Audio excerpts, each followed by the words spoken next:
Am I the meanest? Pawn's drunk. Am I the prettiest? Pawn's drunk. Am I the baddest mofo low down around this time? Pawn's drunk. Well, who am I? Pawn's drunk. Who am I? Pawn's drunk. I can't hear you. Pawn's drunk. AKA Mr. Moo Woo Shot himself. Of Harlem.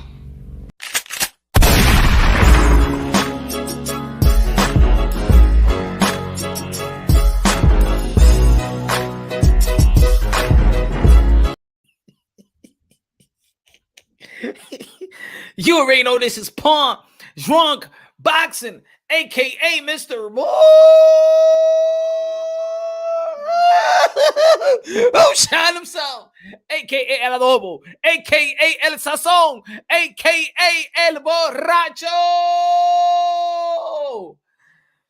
Ladies and gentlemen, boxing, el boxeo. Está viviendo, está vivo. Is alive, my friends. Ladies and gentlemen, this weekend is going to be good, ladies and gentlemen. This weekend is going to be good. We got Jaime Munguia, Gabe Rosado, weighing looking good. The Mexican flag, the Puerto Rican flag. One of the best rivalry, one of the best rivalry in boxing, ladies and gentlemen. We got David Benavidez going to be fighting Davis. David Benavidez. I like a lot of people talking about David Benavidez. Get in my belly. David Benavidez, aka get in my belly. David Benavidez, aka fat bastard.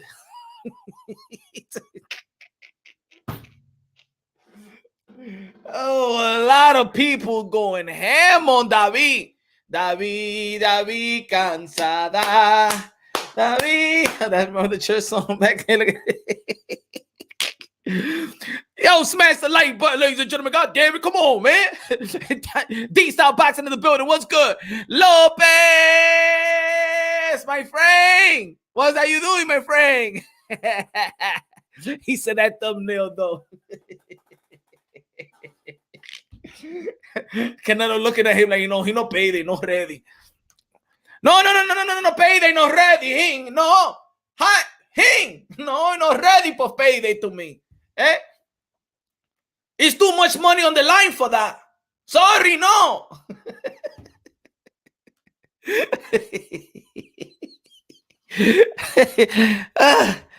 El borracho, el pastor, por los domingos. Good looking out, Frankie. Good looking out. Yo, everybody smash the like button, ladies and gentlemen. Diaz. De lo mío. Diaz. Lopez. Yo, if y'all want to become to the, if y'all want to be a member, you know what I'm saying, join Diaz and join my friend Lopez, become a member to the Pontron Boxing Moonshine Special. We have the, and I put a good clip for the Drunk Nation exclusive. Put a good clip out there, man. Dímelo, señores y señoras, everybody in the building. How you doing? Good Friday, TGIF. Shout out to the YTPC. Shout out to all the boxing content creators that's going out there spitting on boxing logically and objectively. A lot of people's talking about David Benavidez. They talking about, damn, he's still not disciplined, though. Damn, man. He looked drained. I don't think he could fight Canelo Alvarez at 168. Nah. I mean, damn, he's still making the same mistake. Damn, he's not learning from his mistake. A lot of people talking. A lot of people complaining. A lot of people is mad. Huh? But ladies and gentlemen, just let me say that, guys, it's a non-title fight. Ladies and gentlemen, this happens a lot, all right? It sometimes, you know, I'm like, guys, this happens, all right? If it's a non-title fight, you could come an extra pound, all right? They give you like a pound extra, you know. Some people say, nah, that's some political bullshit. That's some Who Adrian Broner did that too. Adrian Broner versus who was it? Santiago, the last fight, right? They couldn't make the weight. They made it was supposed to be 140, 143, 144 catch weight. And they said, nah, fuck this shit. I can't lose the weight, man. We got to make this 147, man. We got to make this a welterweight bout. People was thinking that it's politics. People thinking that, David Benavidez just can't make the weight. People's thinking that David Benavidez is still an undisciplined fighter. And people still thinking about like, nah, this is the reason why it was not you. This is the reason why it was Canelo Alvarez versus Caleb Plant. This is the reason why it was Canelo Alvarez versus Callum Smith. This is the reason why it was Canelo Alvarez versus Billy Joe. This is the reason why it was Canelo Alvarez versus Caleb Plant. Because it should have been you, David. It should have been you. You was in position. Hey, a lot of people talking about, I hate the Canelo Alvarez fought Eardrum. We all hated the Eardrum fight. Let's be honest. It ain't like that shit. Not Canelo fans, not the Mexican people, not Latinos, not the boxing world. We ain't like that Eardrum shit. But guess what? That Eardrum shit was David Benavidez' fault. Let's be honest here, folks. That Eardrum, that fight that everybody criticized, that was David Benavidez' fault. Now, ladies and gentlemen, you've been following the channel. Subscribe to the channel. Hit the notification bell. Get my updated videos. I've been telling y'all that the man that I want to see Canelo Alvarez fight, that I think brings that aura, that brings that type of threat, even though I got Canelo Alvarez not losing to any damn man. I don't think anything, man, has been created right now at this point in time that could beat Canelo Alvarez. But the guy that you could say like, oh, man, he's big, strong, knockout artist. Oh, my God, he uses his length. Things of that nature. Oh, my God, maybe David Benavidez is that guy. Mexican versus Mexican. Of course, Ecuadorian. My people from Ecuador. Sometimes they want to do something. Anyway. People saying, damn, David. Damn, you stink. Why you just can't come in 168? ¿Por qué, David? ¿Por qué? He was so drained. I didn't know if that was Jose Benavidez or David Benavidez. That's how drained he looked. It was just me. Maybe we should just be like, hey, yo, David, how about you just settle for Zurdo Ramirez? How about that? Or how about Canelo Alvarez, which I already fought in 175. I mean, he's an undisputed 168. You feel me? He could go to 175 and probably get a fight with David Benavidez. How about a catch weight? I mean, I know that there used to be catch weights and shit like that. I know that great fighters, Manny Pacquiao done the catch weight. Floyd Mayweather done the catch weight. Canelo Alvarez could do the catch weight. Maybe they could do something like that. I mean, come on. 175, 168. Maybe they could fight in 170. But now it has to be for Canelo Alvarez. He needs the advantage. Shout out to Rap Star Boxing Knowledge, one of the members of the Punch Drunk Boxing. Hey, yo, I think David can do well at 175 punch. Maybe it's time for him to move up. I mean, he was already up. He moved down. Subscribe to Rap Star Boxing Knowledge. Zurdo Ramirez would be a huge fight for Benavidez. Oh, yes. Good fight right there, my friend. Yes. That's a good fight right there.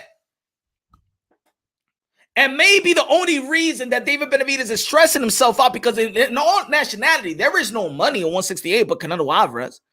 He's not going to fight Callum Smith. He's not going to fight no Billy Joe. How about David Benavidez? You know what? I was thinking about it. Why they make the fight with David Benavidez versus Daniel Jacobs instead of Davis? Because if Gabe Rosado was back in the ring, they could have made a nice 168-pound. I think I would have loved to see David Benavidez versus Daniel Jacobs at 168. Wouldn't you like that, right? That would have been a good fight. Instead of Davis. But I know. It's short term.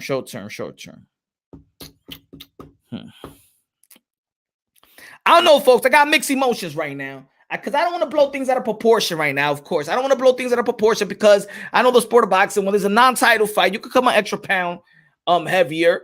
I mean, I think the contractual fight was not above 169, they say. Sanchez, you know, it's the politics of boxing. Sanchez in the building. Everybody subscribe. Not subscribe, but you know what I'm saying, my Puerto Rican friend, if you got a channel, you know what I'm saying. But if you got Twitter, you got Instagram, hey, yo, go follow my boy Sanchez.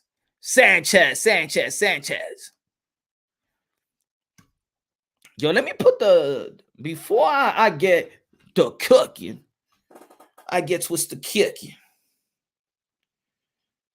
Shit.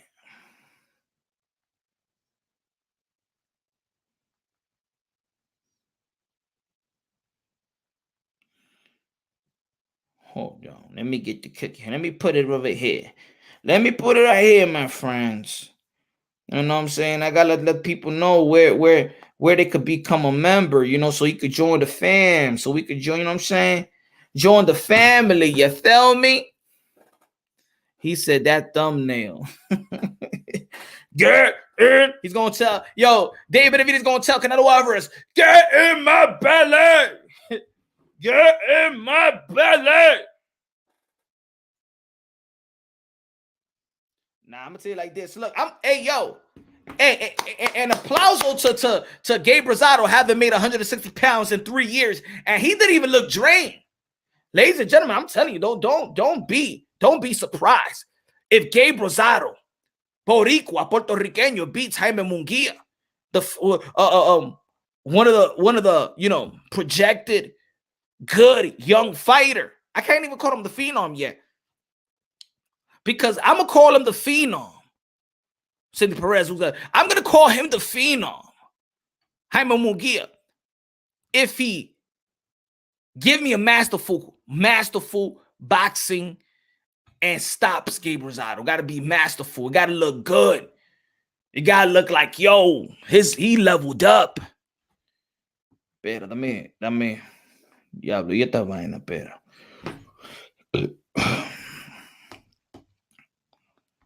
Let me put it up, folks. I want people to know. Hold on. Oh, shit. Viewers should join. Boom. Let me put this copy up right here. Boom, right here.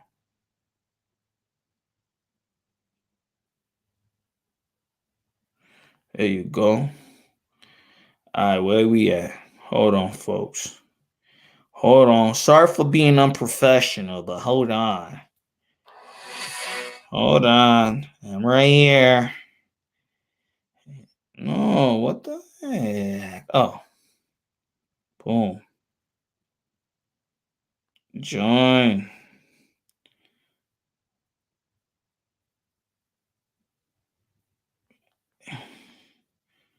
Member.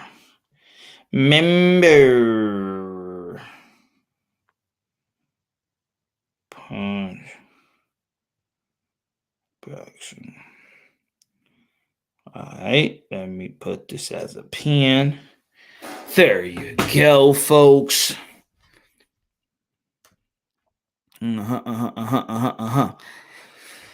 So yeah, ladies and gentlemen, yesterday we did the prediction, y'all. So right now, man, we just going freestyle and just talk about damn boxing, whatever comes to punch round boxing. Hey, what are we freestyling, son?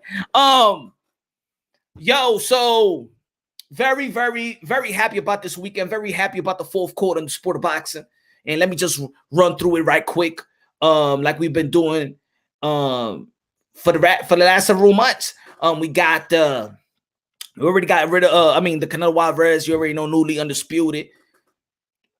This weekend, we got Gabe Rosado versus Jaime Munguia, like we was talking about. We got David Benavidez.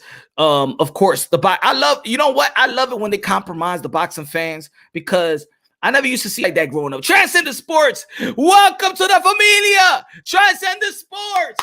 Everybody subscribe to Transcendent Sports. Yeah, my Canada brother. Everybody from Canada, stand up. Canada, Philippines in the building. The Filipino people todavía están aquí. Don't worry, many Pacquiao love, but Transcendent Sports channel is always here. You see, ladies and gentlemen, the boxers come and go, but channels never die. It's just a new saying, you know. Transcendent Sports Channel, my Filipino brother. What's good, man? Good looking out. Thank you for joining the familia. Thank you. Hit the subscribe. Tell him, Sanchez. Tell him. So, good looking now, man. Appreciate you, my brother. How's it going? How's the family? How's the family, man? Boyo in the building. What's good? Okay, pues we have Demetrius Andre going to be fighting Quigley out there in Manchester, New Hampshire. And I know a lot of people don't, you know, are very frustrated with how the career of Demetrius Andre has gone, how frustrated the career of Gary Russell Jr. has gone. I don't know what's going on. I don't know how they're being blackballed in some type of way, or their business decision, or they're just hard to make, or they just hard to do business with. I don't know. But moving on, we got November 27th. You already know. We got wait.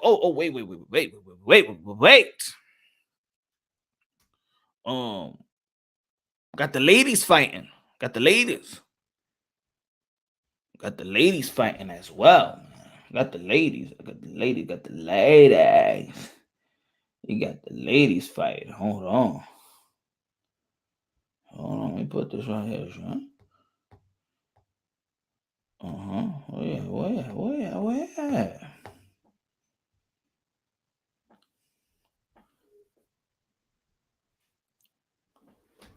Alicia Baumgardner is fighting. Alicia, I got her beating Harper.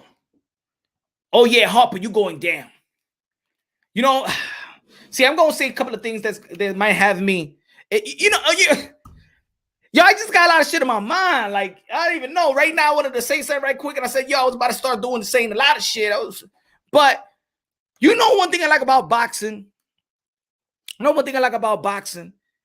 Is that we don't have a cancel culture. Except for the Rolly shit. That's why I'm pissed off. Maybe that's why I'm pissed off.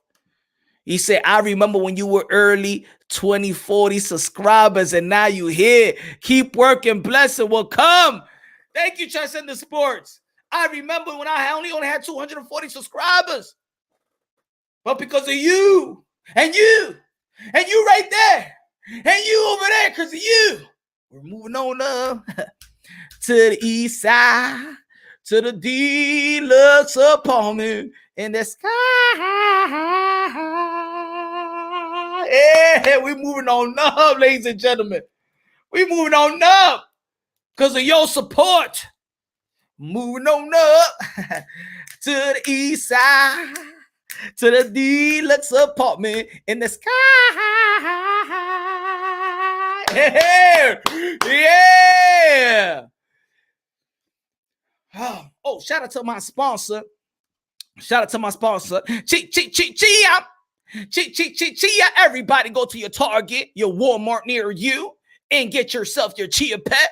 You know what I'm saying? The Mayweather edition, aka I make smart investment. Get your Chia Pet in your Target near you. Mayweather, aka I make smart investment edition.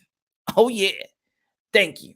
You know, I don't got any sponsor, but at least I have Chia Pet to believe in your boy, Mr. Moonshine. Feel me? Hi, Ming. Yo, Punch. I'm a David and Canelo fan, but people need to stop trying to say Canelo is ducking a dude that is just not disciplined. Damn, David Benavidez. Good looking out, Ming.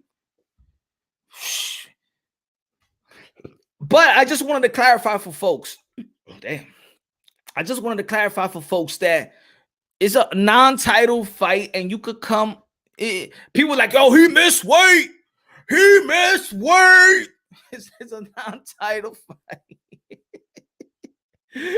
Relax. But I understand that people, all eyes are on David Benavidez right now after Canelo Alvarez, and a lot of people saying, what's next for Canelo Alvarez? What's next? Canelo Alvarez looking at David Benavidez. He not ready. No, he not ready. Is he ready for a title shot?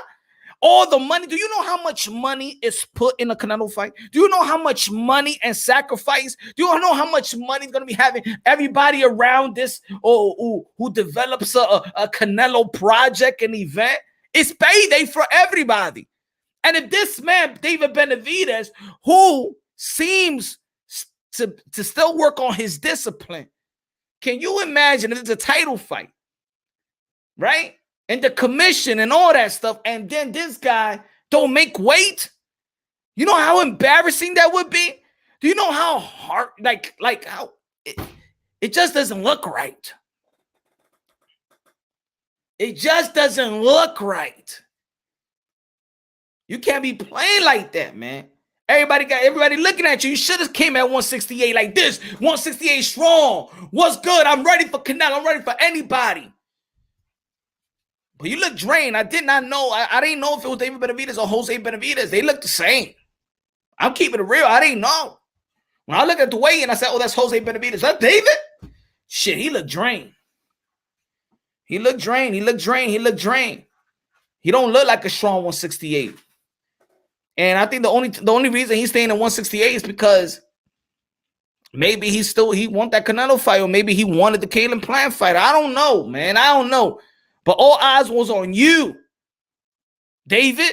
And I'm rooting for you, David. David, I am rooting for you, man. But come on. You got to be more professional than that. You was getting too many. I mean, you ain't getting the pass. I know you wish you got the pass that Oscar Valdez got. I know. I feel you. I feel you, bruh.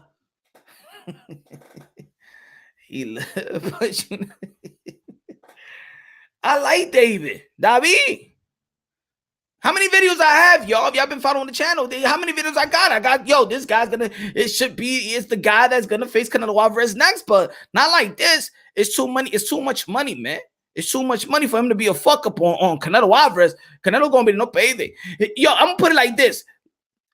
Canelo Alvarez now, he is going to. You saw what he did. I think it was to Daniel Jacobs, and was Daniel Jacobs could have rehydrate more than 10 pounds or something like that in the contract. And Daniel Jacobs said, fuck it, I'm coming overweight. I don't give a fuck.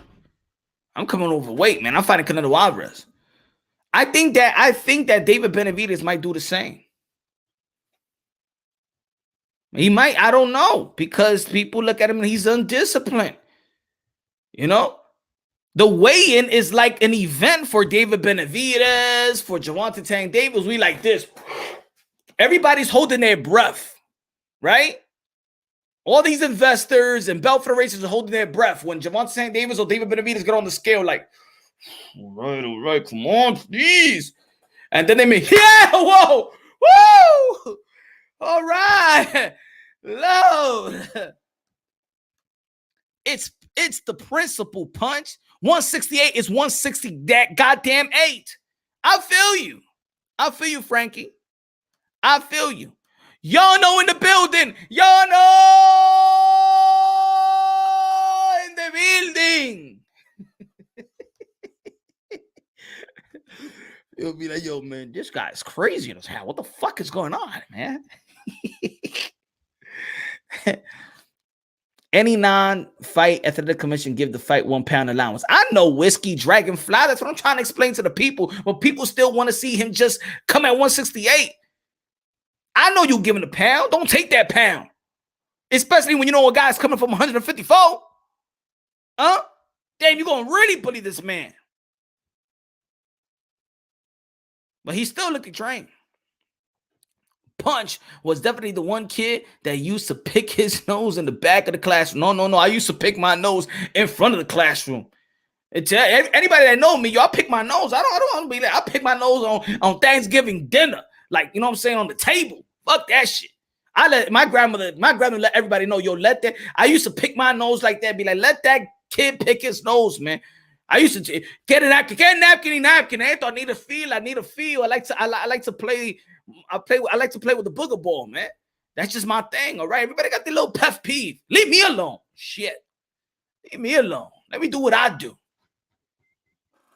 You know what I'm saying? You the nasty one, like to play with your feet and shit like that, go in the middle of your toes and shit like that, and roll that little dead skin up. That's you, motherfucker. I roll my boogers up. You roll your dead skin between your toes. Dirty motherfucker.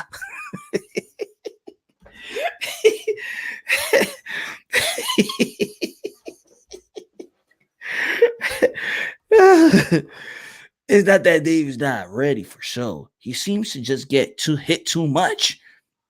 I'm with you, Brian. Oh shit, my fault, Hyman. Hyman, my fault. Yo, Punch, what's your thoughts on Canelo doing 800 motherfucking K going against the UFC fighting plan? That's casuals don't know, and in the streaming era. That's beautiful, man. Canelo Alvarez is Canelo Alvarez, the king of boxing. Canelo Alvarez, a.k.a. King Nello, a.k.a. Cartelo, a.k.a. you want payday, a.k.a. get the fuck out of here, man. Canelo Alvarez, the goods, man. And you got the president of the UFC watching Canelo Alvarez while he's in his event. You already know Canelo Alvarez is the man. He the man. He brought all the stars, bro. He brings all the stars. He brings all stars in. He bring all the stars in, man.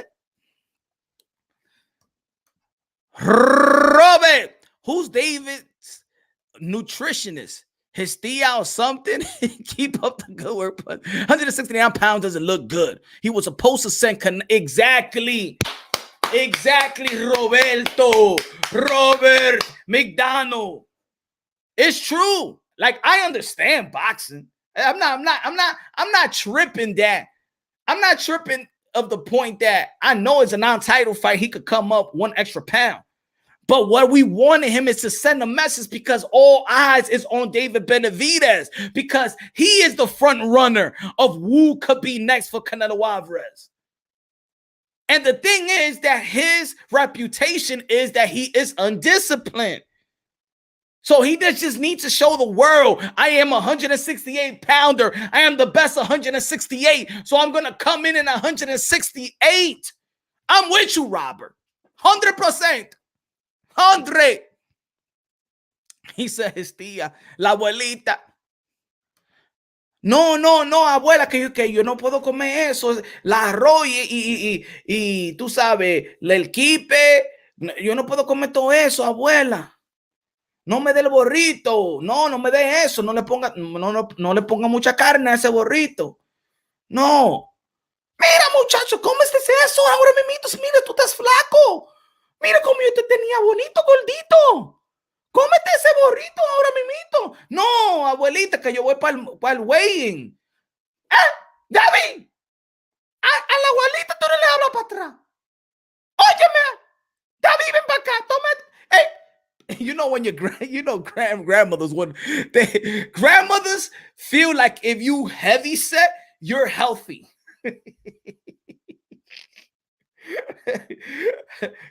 Grandmothers, because most of us we're raised poor. So when you're heavy, that means healthy. So David Benavidez was a big dude. Ay, mira mi gordito. Now his abuelita seen him very skinny. Mira qué flaco. ¿Y por qué tú estás ahí? Te está muriendo de hambre. No, tú estás muy débil. Usted está muy débil. No, ven, entra a la casita. Que no, abuela, que tengo que ir para el weigh-in. Entra, te estoy diciendo, no le hables para atrás tú, que cociné algo para usted. ¿Cuándo es la última vez que yo te he visto? Oh, porque ahora tú estás haciendo mucho dinero. Y me dijeron que tú ibas a pelear con Canelo. No, con Canelo tú tienes que comer bien porque tú estás muy débil. Ven, que tengo una comida porque tú tienes que pelear a Canelo. Canelo, ese muchacho, tú estás duro. Pues ven, entra. No, que entra, te dije. Entra. Okay. They Benavidez get fed, you know what I'm saying?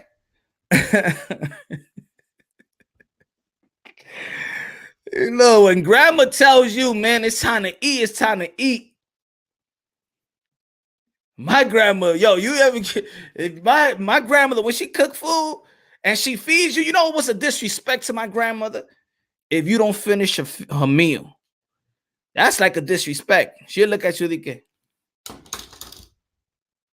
tú no vas a terminar la comida. In English, be like, you're not going to finish your food? One time I took my boy, if you looking up, I took my boy to my grandmother's house one time. And you know, now Dominicans, right? When she gives you rice, she gives you rice. We serve a mountain of rice, right? A plate of and the plate got the mountain of rice, right? So my boy, he wasn't used to eating that much like that. So he's like, yo, he didn't even finish eating halfway. And I'm like, yo, you better eat that food. My grandmother comes right from the kitchen. She goes, no. She comes with the kitchen with a pan. And she said, ¿Tú quieres más? my boy know how to speak Spanish, right? So she said, ¿Tú quieres más? And he goes, no. I'm like, and I said, if you want more. And then he goes, nah, I'm good. And she said, yes. He's telling me, she's telling me that he's man skinny. Está muy flaco. Toma, come más. And then she goes, que se atreve que no se coma todo eso, que tú verás. I'm like, yo. And he's like, yo, I can't eat this, bro. That's too much, yo. I say, that's the way we eat. It's the way we eat, all right? Don't you disrespect my grandmother. You better eat all that goddamn food right now. But I go with what Rob said, man. David in the building. David in the building. What's good, David? What's good, man? I go with what Robert said, man. You got to send a message that you are the man in 168. So I want you to come in 168. Pause. I ain't shouting around. I want you to come in 168. Fuck. You know what I mean. Let me say, HLD said, either you eat all your food or you eat some galletas. Shit. Cause I don't know. I don't know if it's a culture or if it was just my household. If you didn't eat the food, then the message was that you didn't like the food. And you saying that you ain't like the food is like a disrespect. Este no le gusta la comida. Hey, que se coma todo eso. Eh? And you know when you know the guilty trip, right? You know when you don't want to eat food and stuff like that, and they give you the guilty trip and be like, there's a lot of poor kids that wish to eat that. You know, you know, mami, yo no quiero comer, yo no tengo hambre, a mí no me gusta. ¿Tú sabes cuántos muchachos se están muriendo de hambre? ¿Eh? You lucky. Hey, tú sabes todos los muchachos que se están muriendo de hambre ahora mismo. Mira el plato que tú tienes ahí. Cómete eso ahora mismo.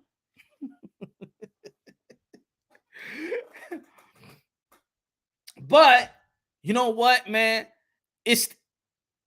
Look, today was today. But tomorrow, if tomorrow David Benavidez knock out his opponent with a spectacular fashion, that's all people are going to remember. That's all people are going to remember. Him knocking out his opponent. So I think that now that has to be the message now. Now, he ain't send a message today in the weigh-in, but he needs to send a message. All I'm going to say, all he needs to do is a highlight reel knockout, and people ain't going to give a damn. People ain't going to give a damn. That's going to bring the casuals in, because remember, Canelo's name right now is still relevant.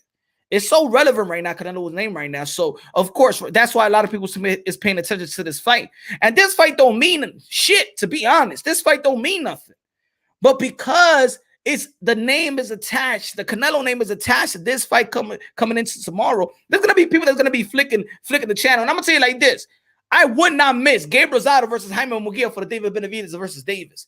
But because of the anticipation, we're going to be like this. David, hey, yo, Hyman, hey, Gabe, yo, oh. You know?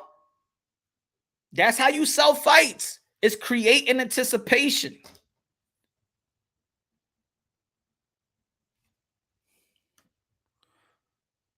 Yo, Hyman said, good looking out, Hyman. He said, I'm Mexican and you never leave food on the plate. Facts. I used to tell my boys the same. You better eat all that food or it's disrespectful. Facts. You see? You see? We all got the same culture. This is why we have camaraderie. You see? We understand each other. That's the way my house was. Like, yo, eat that shit. Even when you used to bring a girl over and she act like she don't, girls in the beginning when you dating girls, they act like, like they ain't hungry and shit like that because they don't want to seem like they a pig, but they really, you know what I'm saying? They don't want to seem like they really a pig. They eat. I'm not hungry no more. I'm not hungry. Yeah, you know what I'm saying? When I left out my house, I had a little something to eat and shit like that, but they hungry like crazy. That's why, you know what I'm saying? They always complain about cramps as well. You know what I'm saying? So my grandmother would look at it like, and if that girl don't help my grandmother with the dishes or something like that, or help my mom or something with the dishes like that, yo, ladies, if you out there, you want to get in a good relationship with mama, huh? After you eat, you clean the dishes with mama. All right? If she cleans the dishes by herself, oh, Lord. My grandma, y esta mujer, mira esta mujer, no, ella no te puede cuidar a ti. Yo, my grandmother tell a girl, like my one of my ex, she used to be like, hey, tú cocina, you cook? Because you have to feed him. Because he eats a lot, you have to feed him. And then she would look at me. Ella cocina. Tú sabes ahí mimito.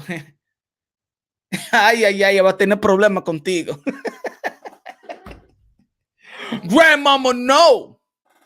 Grandmama, no. For all the ladies out there, I'm just giving you some gems. When you go to a Latin mama's house and the man that you dating brings you over to mama's house and y'all finish food, one of the first steps of mama liking you is you cleaning the dishes with her. Okay?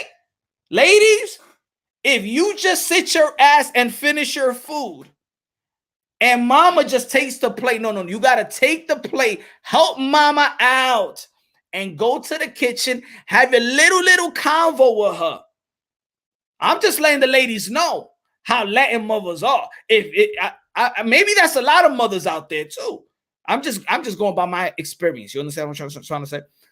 If you do not help mama after y'all eat in her house and say, no, I'll help you with the dishes, mama loves that. I'm telling you. And hermano, even if you say you want water instead of soda, they be looking at you.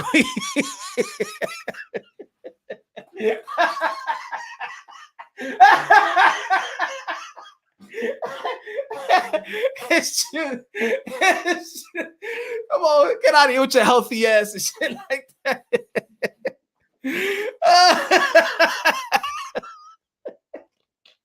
Yo, it's facts, yo. Yeah, it's facts, man. Yo, I'm telling you, man, life is funny, man, because, life is funny because it's like the same. It's like, yo, this is why I say, yo, it's like we all family because we do the same shit, really. Like, it's funny. And it's like self-explanatory shit. You know what I'm saying? That's why I say, man, yo, we're beautiful human beings, man. I'm the civil ones, we're one race, man. But what makes us beautiful is different cultures. It's different culture, man. The culture makes us different. And this is why I'm just a proud Latino, man, because I just love my culture, man. I just love my culture, man. I love my culture. And I'll adopt another culture. I'll take little things from other cultures too. Yo, Savage, that was a good one, though. That was a good one. That was a good one. Hyman, yo, facts, bro. If the girl don't help clean up mom and grandma, look at you sideways and they'll never have a chance. I'm that serious. Hyman, it's facts. Right? It's facts. My wife helped out, and I knew she was real. Exactly. Tell them, Jaime. Yo, let these girls know. See, now don't even let the girls know, because the girl gotta know. If you bring that girl to your mom crib for dinner or whatever, even if she goes to Thanksgiving, small Thanksgiving, because when it's big Thanksgiving, it's just a bunch of trays and shit like that, and plastic thing. But if it's like a small Thanksgiving and dinner is over, and you let mama clean the dishes all by herself, you no good. You no good for mama. You no good. Mira, esa mujer no es de nada. Esa tipa no, me cae mal. Pero ¿cómo tú vas a decir eso, mami? Que me cae mal esa tipa. No, me cae mal. No tiene educación, no tiene... She'll start speaking with her friend and stuff. Ay, sí. Ajá, sí. El hijo mío trajo su novia.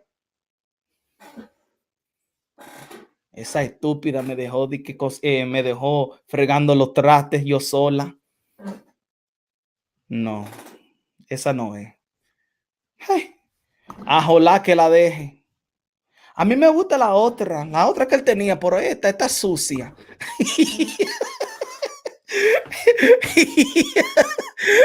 your mom or your grandma having conversation about your current girl, shit like that one friend. And they'd be like, oh, they're gonna leave. Ay, sí, okay. Oh, vete. Ya se fue la estúpida, que nunca la quiero en mi casa también. No, que se mira, me dejó ahí con todos esos trastes, me dejó ella solita limpiando todo eso. ¿Ah? Pero yo no entiendo a este muchacho, ¿a dónde que se encuentra esta mujer?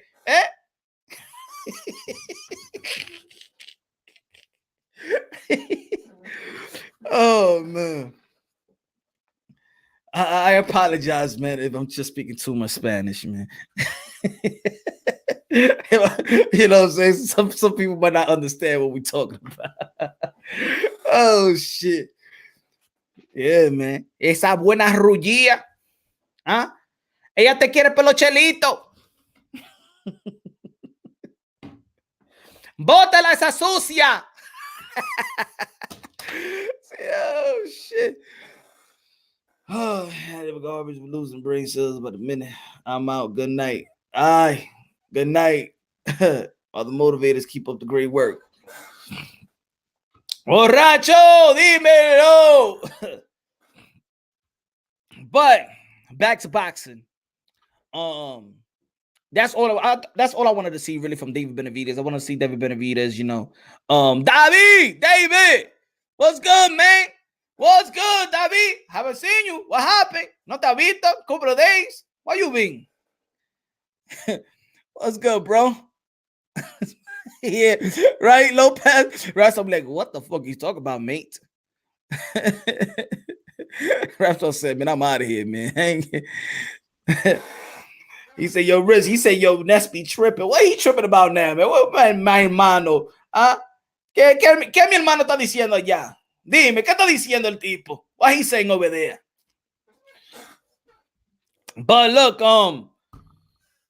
yo, it's the fourth quarter's closing out good, man. And I think that boxing is doing actually pretty well. And we have the circumstances of you know, the coronavirus, the pandemic, and things of that nature. But for real, man, I think that boxing, the fourth quarter of boxing, is doing pretty well, man. It's giving us unification bouts. It gave us a look.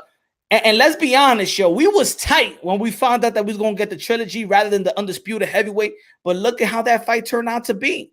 An historic fight. You know?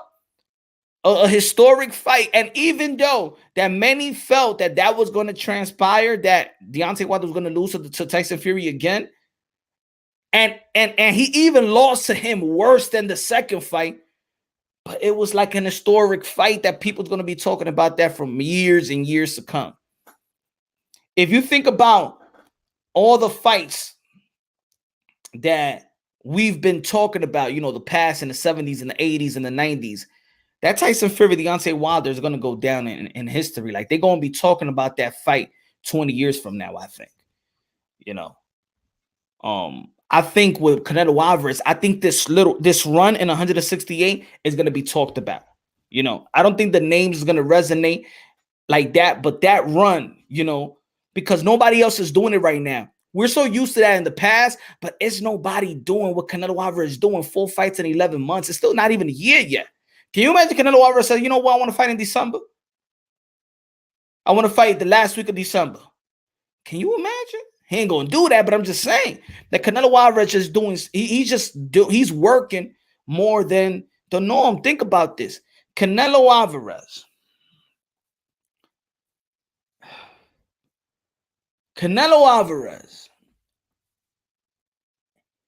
In 11 months has fought the same amount of time that Errol Spence,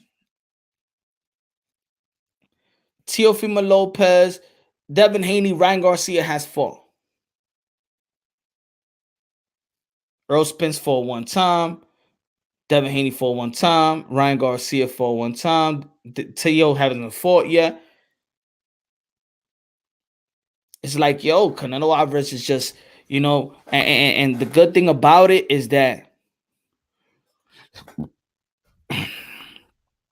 he is willing to really carry boxing. Canelo Alvarez is carrying boxing right now, man. So, to be honest, for those that hate Canelo Alvarez, yet call yourself a boxing fan, you ain't no boxing fan, because this man is carrying boxing on his shoulder, bro. He is carrying boxing on his shoulder. He is the only one that's going to crack 800K domestic, because I know it's more than 100K. It's more than 100K. That's just domestic. By fighting Caleb Plant that people barely know. That's huge, bro. That's huge numbers. That's huge numbers. Fighting a guy that I don't even think a bunch of people in Tennessee know who Caleb Plant is in his hometown. I think if Caleb Plant goes to a gas station in Tennessee and he says, I'm Caleb Plant, they'll be like, what the fuck what? Huh? Do you play football? Huh? Do you play for the Tennessee Titans? No, I'm a boxer. Get the fuck out of here. This ain't no damn boxing town. Do you fight in the UFC or something? Huh? They're gonna go look. And you have a black wife. You ain't no damn Tennessee. Get the fuck out of this town. Get the fuck out of this town. You don't belong here.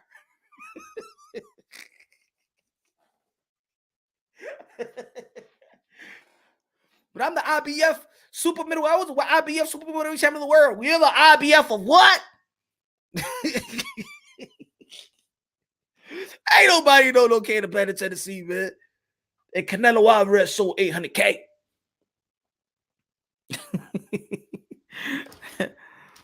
You didn't see the fighters? The fight. You don't look like a damn fighter. I could look at your knuckles. Shit, look, you got sweet hands. Matter of fact, that's my nickname. I wonder why I saw my damn self. You got softer hands than the Bible. You ain't no damn fighter. You ain't gonna hurt nobody. But it's been a good ride right now, man. He's holding boxing down, yo. He's holding boxing down. The heavyweight division is doing good. Shout out to Alexander Usyk as well, man, for being Anthony Joshua. But we don't know when Errol Spence is going to get back in the ring. Hope he gets back in the ring soon. I don't know if Keith Thurman is retired. Probably retired. I don't know, man. Gary Russell Jr., he went live today again in the gym, training. I don't know for what, but he in the gym. I lost a lot of interest in. I don't even remember the last opponent that he fought. I don't know who Gary Rosado Jr. gonna fight.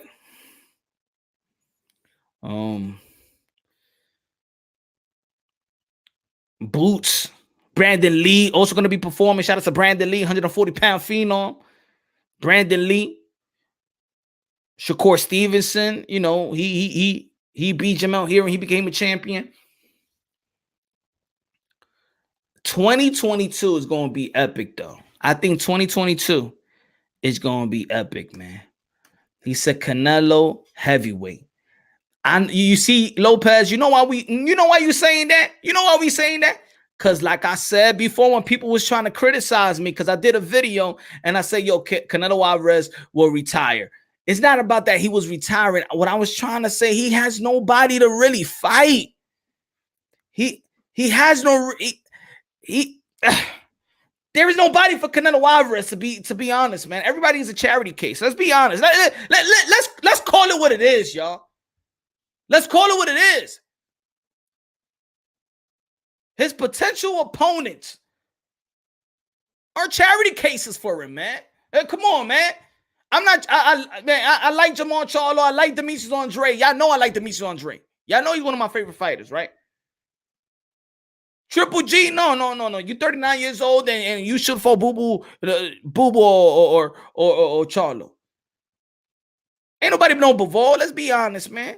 Nobody know Turo, but Turbiev. If people ain't know Caleb Plant, they don't know these guys at all. And at least Caleb Plant knew how to talk to at least get the Canelo Alvarez to say, you talk about my mother. You talk about my mother. These guys gonna be talking in translation. Nah. Canelo Alvarez just left the translator, man. Now we're gonna trade the translator now? No. I don't know, man, but I don't see, man. There's no opponent for Canelo, man. There's no opponent. There's no opponent, man. It's not even a young fighter. Yeah, David Benavidez. David Benavidez is it. Cinco de Mayo. Watch punch. Canelo only going to continue to be great. I know he wants to continue to be great. He's only 31 years old.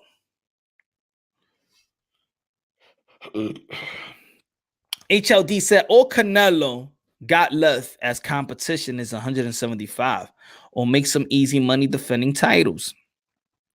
Yeah, I think he will. I wish that probably Charlo could have petitioned to become the WBC mandatory.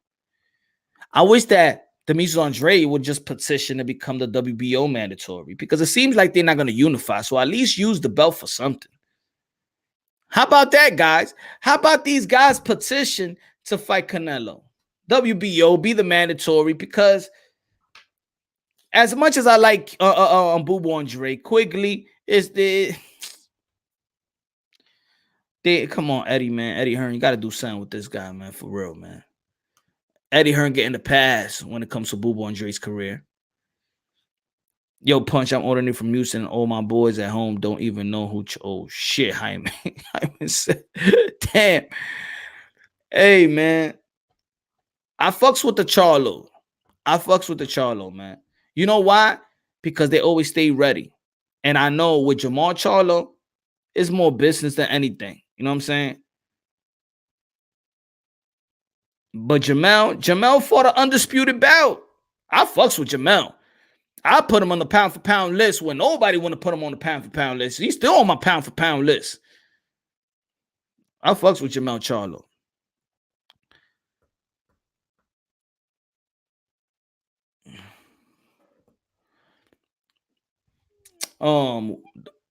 Amanda Serrano got her deal. She's gonna be fighting December 18th, I believe so, on the December 11th or December 18th on the undercard of Jake Paul, the co-main event. And then after that, there's gonna be Katie Taylor and her probably in April, MSG, maybe around St. Patrick's, March, maybe something like that. That's gonna be lovely. You know, women boxing is at an all-time high. I'm proud of seeing these beautiful women do their thing. I'm going for Alicia tomorrow. I can't wait to see her fight. I want to see. I want to. Oh, this is what I was gonna say, y'all. This is what I'm gonna say. What about Quigley? Quigley, the Irishman. Borri, Amanda Serrano, ya tu sabe. Katie ain't no joke. Yeah, Katie Taylor, man, one of the best in the business, of course, man. Top. He's arguably pound for pound number one. Amanda Serrano, knockout pound for pound queen. Clarissa Shields got her deal. Multi-fight deal, 7 figures. I think she's gonna get $600K on her next fight.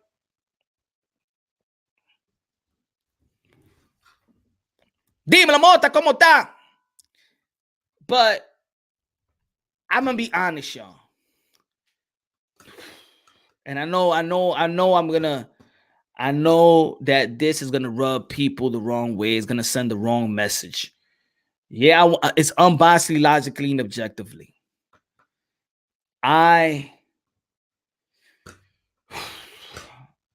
just like to see. I want Alicia to beat Harper for all the wrong reasons, though. And I'm gonna say it, and I'm gonna get back flat. I think this statement is gonna hurt me for a long time, but I'm not even gonna make. Should I say the statement?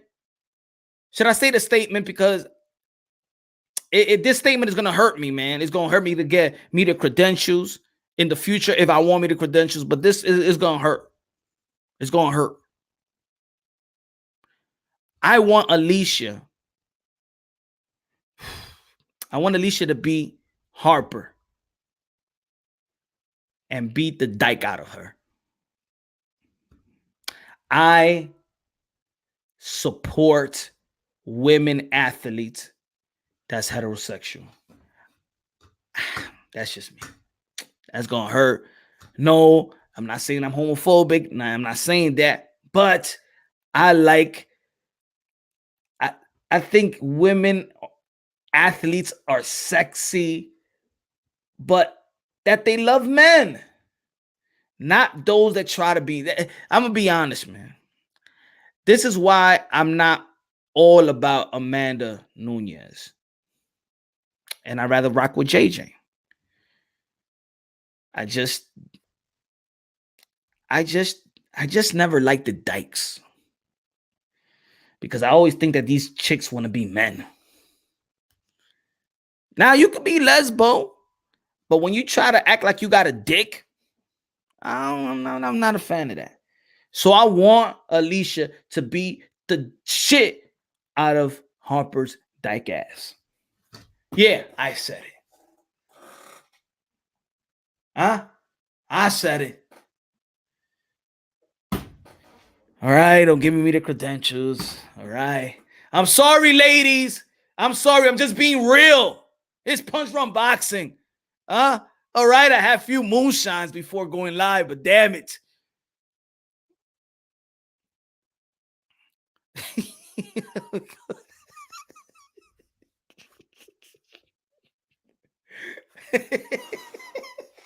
He said, I'm gonna give a damn about Harper over here anyway.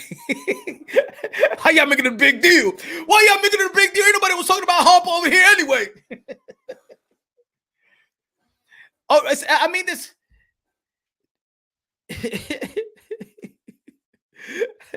Yo, 78 centavo, 785. Good looking out, my brother. Good looking out. Now, I never had this conversation because I know it's gonna be touchy. I know if I put it on Twitter, it's gonna be touchy. Thank you for the super sticker, my brother. But do you understand what I'm coming from? I want her to win so I can see more future weigh-ins. Alicia. Alicia, she good. Yo, like Ebony Bridges. I like Ebony Bridges. You know what I'm saying? Like, let's not forget. Look, ladies, man. Look, this is a male-driven sport. You know, there's a lot of men that's still trying to get used to this stuff, but the men like the attractive fighter. You know?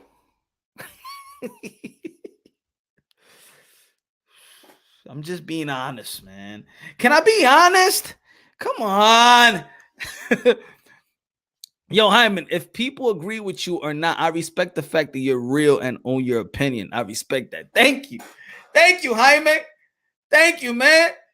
I appreciate it, man. Thank you, man. Hey, yo, motherfuckers, don't leave me in the island by myself. I know some of y'all feel the same way I feel. Don't leave me in the island. Don't let me take these hits all by myself.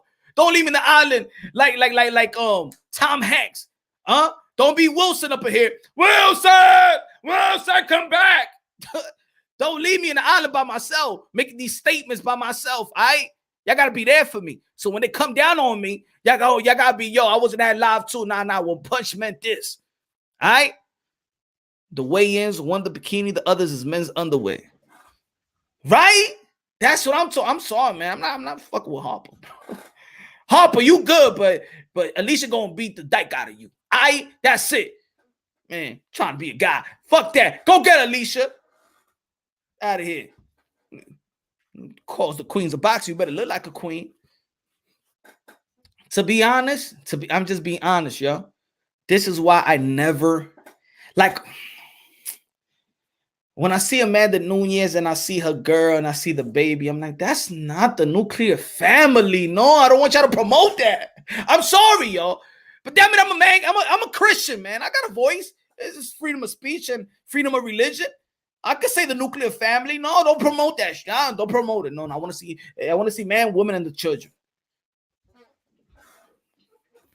That's why I like JJ. You know what I'm saying? I like the Ronda Rousey. Ronda Rousey got her man. You know what I'm saying? That's sexy to me. Like when an athlete, she's an athlete, but it's still feminine.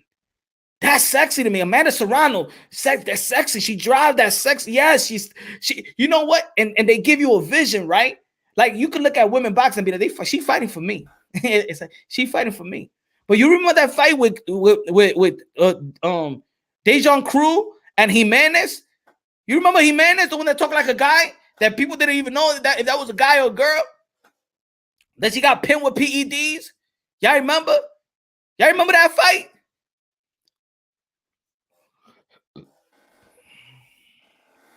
Ronda looks like a man. Nah, she don't look like a man. Nah. When she was in SP, she didn't look like a man. Nah. She didn't look like a man. Natasha Jonas. You see Natasha Jonas? Ah, sí, mimito. Vete así, mimito. Mira esa mamazota. Hey, Natasha Jonas, very good. Nah, you gotta look sassy. You gotta be. I like ladies athlete. That's why I like tennis. Huh? You ever watch tennis? Huh? I mean, watching the ladies play tennis. Just cover your eyes and you think you're watching porno. You ever notice that? You ever notice when you're watching girls tennis and you cover your eyes and stuff like that? It's like you watching porno or something like that.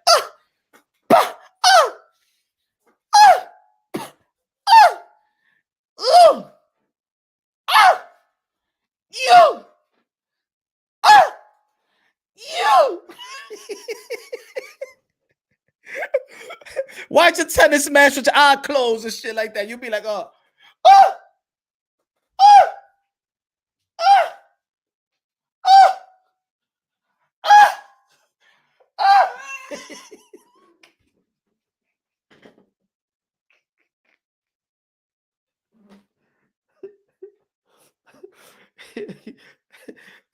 Your wife gonna come down the stairs and be like, oh, you watching tennis in the bedroom and shit like that. She's like, what the fuck are you doing? Huh? Oh, what's that noise? Baby, look, it's ESPN. I'm watching tennis. I'm watching the US Open. What's wrong with you? Huh? No, I was hearing porno shit. Honey, that's tennis. That's Serena Williams. The Japanese and Haitian girl. What are you talking about? I'm watching tennis. What's wrong with you? What's in your mind? You think I'm sick like that? What, you think I'm gonna jerk off to tennis? Come on.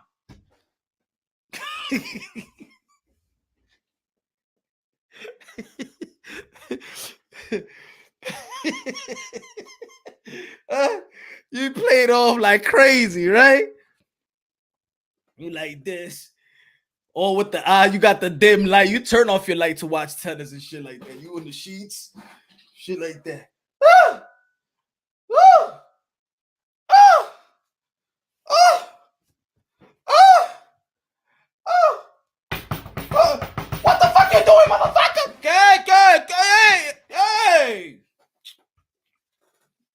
Hey, what happened? Why you screaming like that? What the fuck you doing now? Were you watching XNWX.com again? Honey, can you throw ESPN? I'm watching Serena Williams. She's one of the greatest tennis players in the world. Oh, DK, all of a sudden you want to watch tennis. You watch fucking boxing, all your fucking, you go to YouTube boxing, and all of a sudden you love it. You're a tennis watcher now. Okay? No, but I like tennis. I used to play tennis and stuff like that, but you know, when I was a little kid, it was so expensive and shit, but I love watching tennis. I love, look, it's Serena Williams. She's one of the best. Come on. You think I'm what? That you don't trust me, huh? You think I want to do, you think I'm watching porno in our own house? Huh? And you in the house. You really think so? I'm watching the tennis match. Look, it's love. It says it's 40-40 love right now.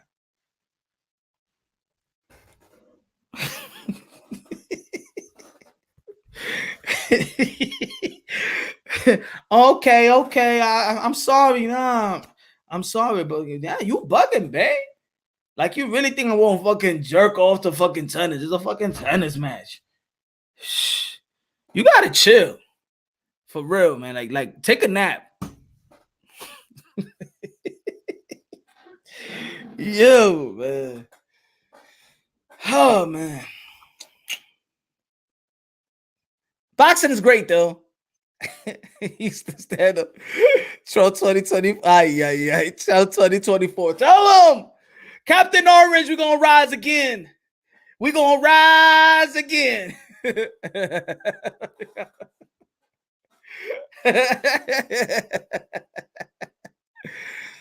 I don't do none of that, man. So I got so serious. What you talking? That's booger. No, bro. What are you talking about, man? What you talking about? Well, you think I have something here? Huh? Te tan loco.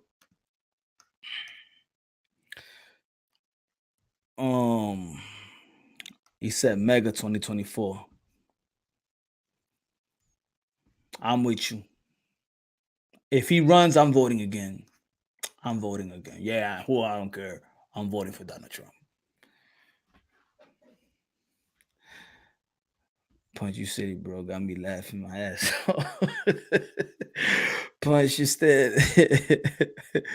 Oh, man, that's a hard job, man. Come on, man. Don't throw me into the lines like that. Yo, what's gonna transpire, man? I told you folks. I don't even think that in the lightweight division, everybody gonna move to 140. I think Javon Tam Davis gonna move to 140 for good. I think that Tio gonna move after his fight with Cambosa. Is everybody really? It seems like a lot of people is looking over Cambosa, man. I'm looking over Cambosa. Heavyweight division was gonna happen if Tyson Fury gonna be fighting Dillian White, comedian for boxing. That has a ring to it, man. Lopez, I'm gonna think about that. I may think about that, man. I may think about that. Let me write some skits. I gotta step my game up, man. Yeah. But man, boxing is great. I think boxing is in good hands. It's in good hands with bright future. A lot of people was frustrated with the welterweight division. We got Virgil Ortiz, we got Boots Ennis, and they're already in position, y'all. They're already in position. I'm happy. If you look at the rankings right now, Virgil Ortiz, it is going to be hard to duck Virgil Ortiz and Boots, especially Virgil Ortiz. especially Virgil Ortiz. It's going to be very, very hard to duck Virgil Ortiz now. I hope that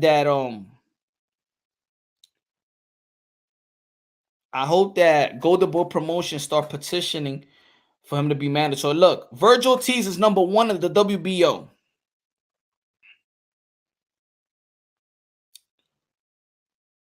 Virgil Ortiz is number 4 in the WBO. Wow. He just came up. They just ranked him a little higher in the IBF. He's right behind Jerome Bruce Ennis. Sean Porter is going to be fighting Bud Crawford. So I think they're going to lower Sean Porter if he loses. So Jerome Bruce Ennis, after this Sean Porter fighting Bud Crawford, Bruce Ennis is going to move to the second slot. Bruce Ennis is going to move to the second slot, and they probably could fight another final eliminator. That would be effed up because Abdul Kokorov been there since March 2019. But if Ennis fights Abdul Kokorov, they can make that fight. And look, it's easy to make that fight with Bruce Ennis with Abdul Kokorov because both of them fights in Showtime.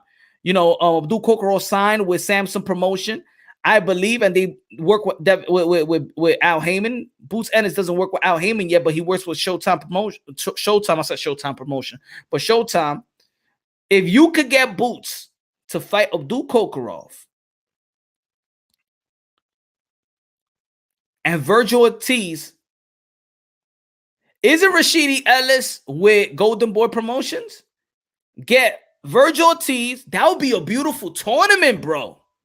That would be a great tournament. Virgil Ortiz versus Rashidi Ellis. Jerome Bruce Ennis fight Abdul Kokorov, which they both in Showtime, have Showtime affiliation. Yo. And fight Abdul Kokorov can't fight for eliminator, man, because he already fought the for final eliminator.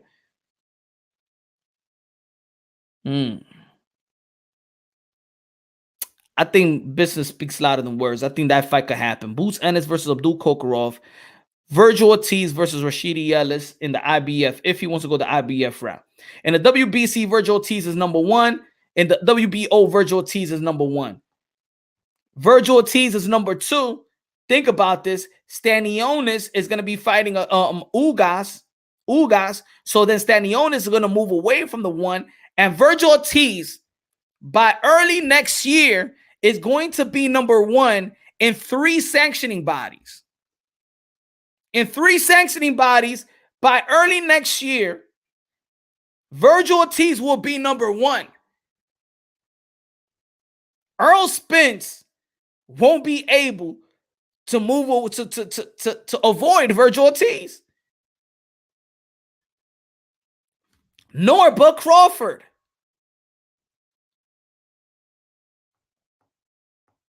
Because remember,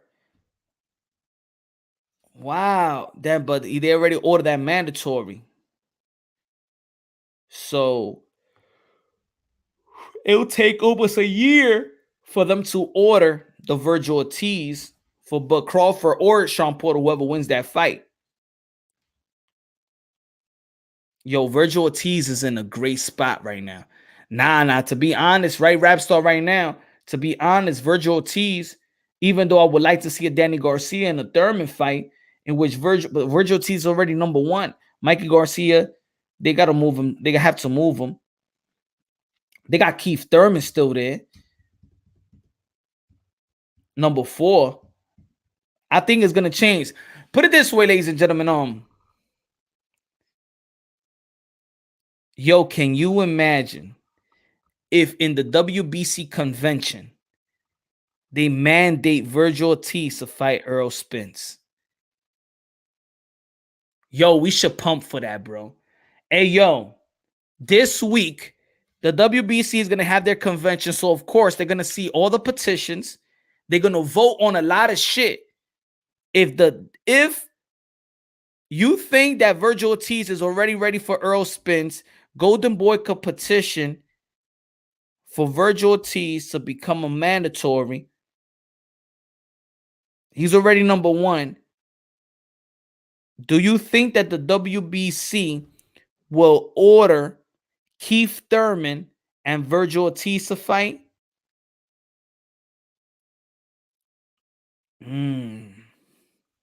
For a final elimination bout. Because what was Virgil Ortiz and Mean Machine? Was that a final elimination bout? Let me see. If Virgil Ortiz versus the Mean Machine was for something. Virgil Ortiz. All right.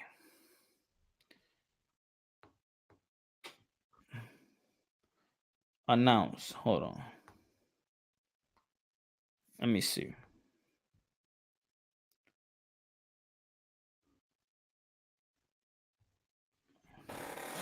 Let me see if this fight was a final elimination. He said Virgil Ortiz is not ready. I think Virgil was ready. Let me see. Okay, the WBO sanctioned that fight. It was a WBO sanctioned fight. So yeah, so he may have to fight a final elimination bout with Keith Thurman. Can you imagine the WBC shit order that shit? Keith don't want to fight no more. It seems like he hasn't fought in 5 years after losing Pac-Man. Could they order that? Nah. Keith Thurman. I mean, Virgil Ortiz, that's the fight that Virgil Ortiz want more. So if Virgil Ortiz could get that,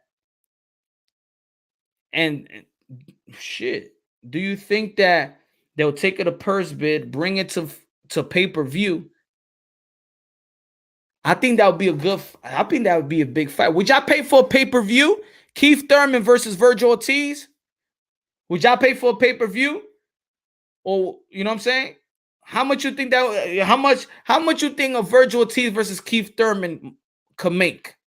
Would y'all pay for a pay-per-view? Virgil Ortiz does deserve a shot, regardless. He's not ready for Earl Spence. Well, maybe he's gonna have to face a final elimination. The WBC is gonna be doing things. They're gonna announce a lot of fights on the zone.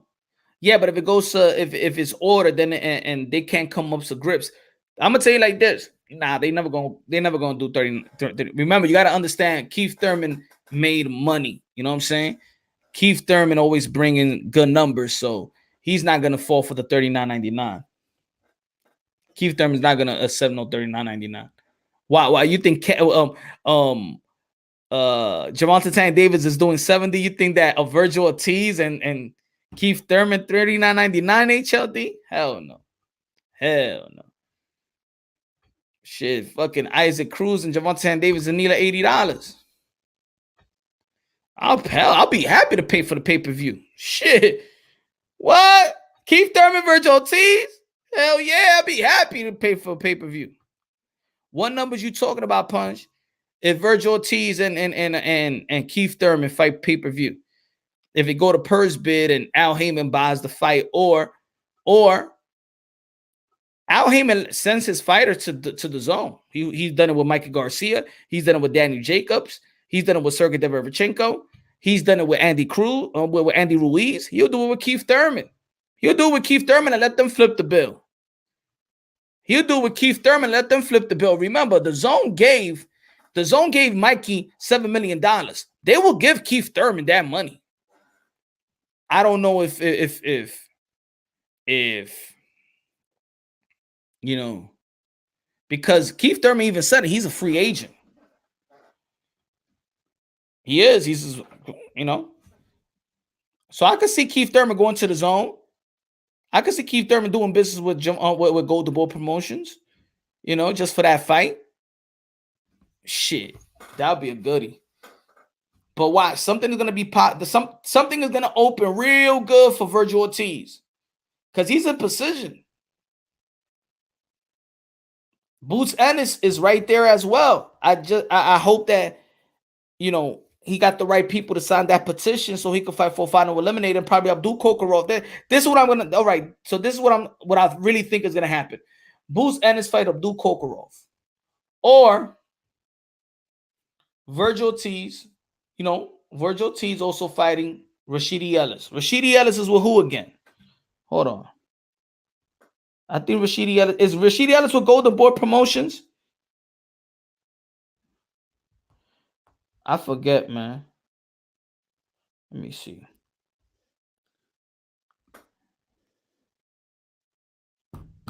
Rashidi Ellis, yes, he's with Golden Boy. Rashidi Ellis versus Virgil Ortiz, baby. How about that?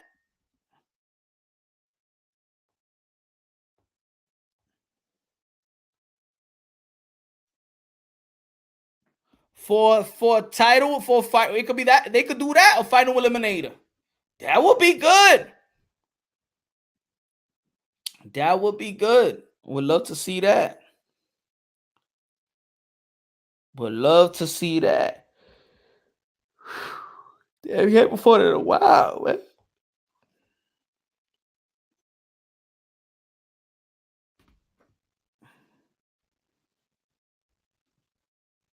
I don't know if they would.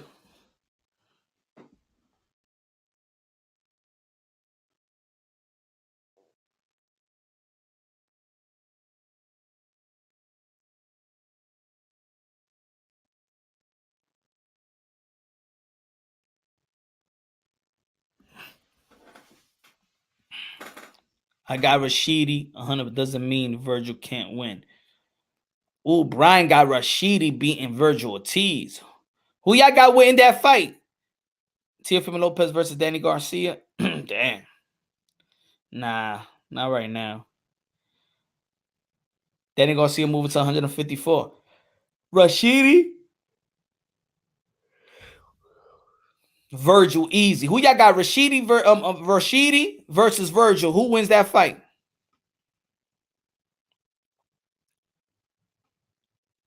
He said, punch your cover photo disrespectful to Benavidez. I'm only joking around. I like David Benavidez, one of the phenom in the sport of boxing.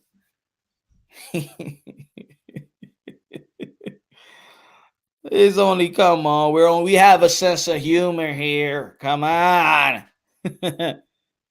You got Virgil? Virgil, easy. Virgil's too polished for the likes of Ellis.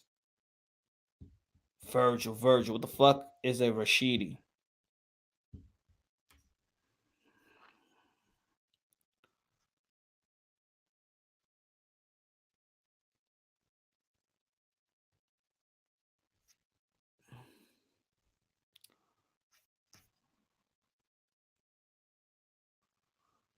Virgil.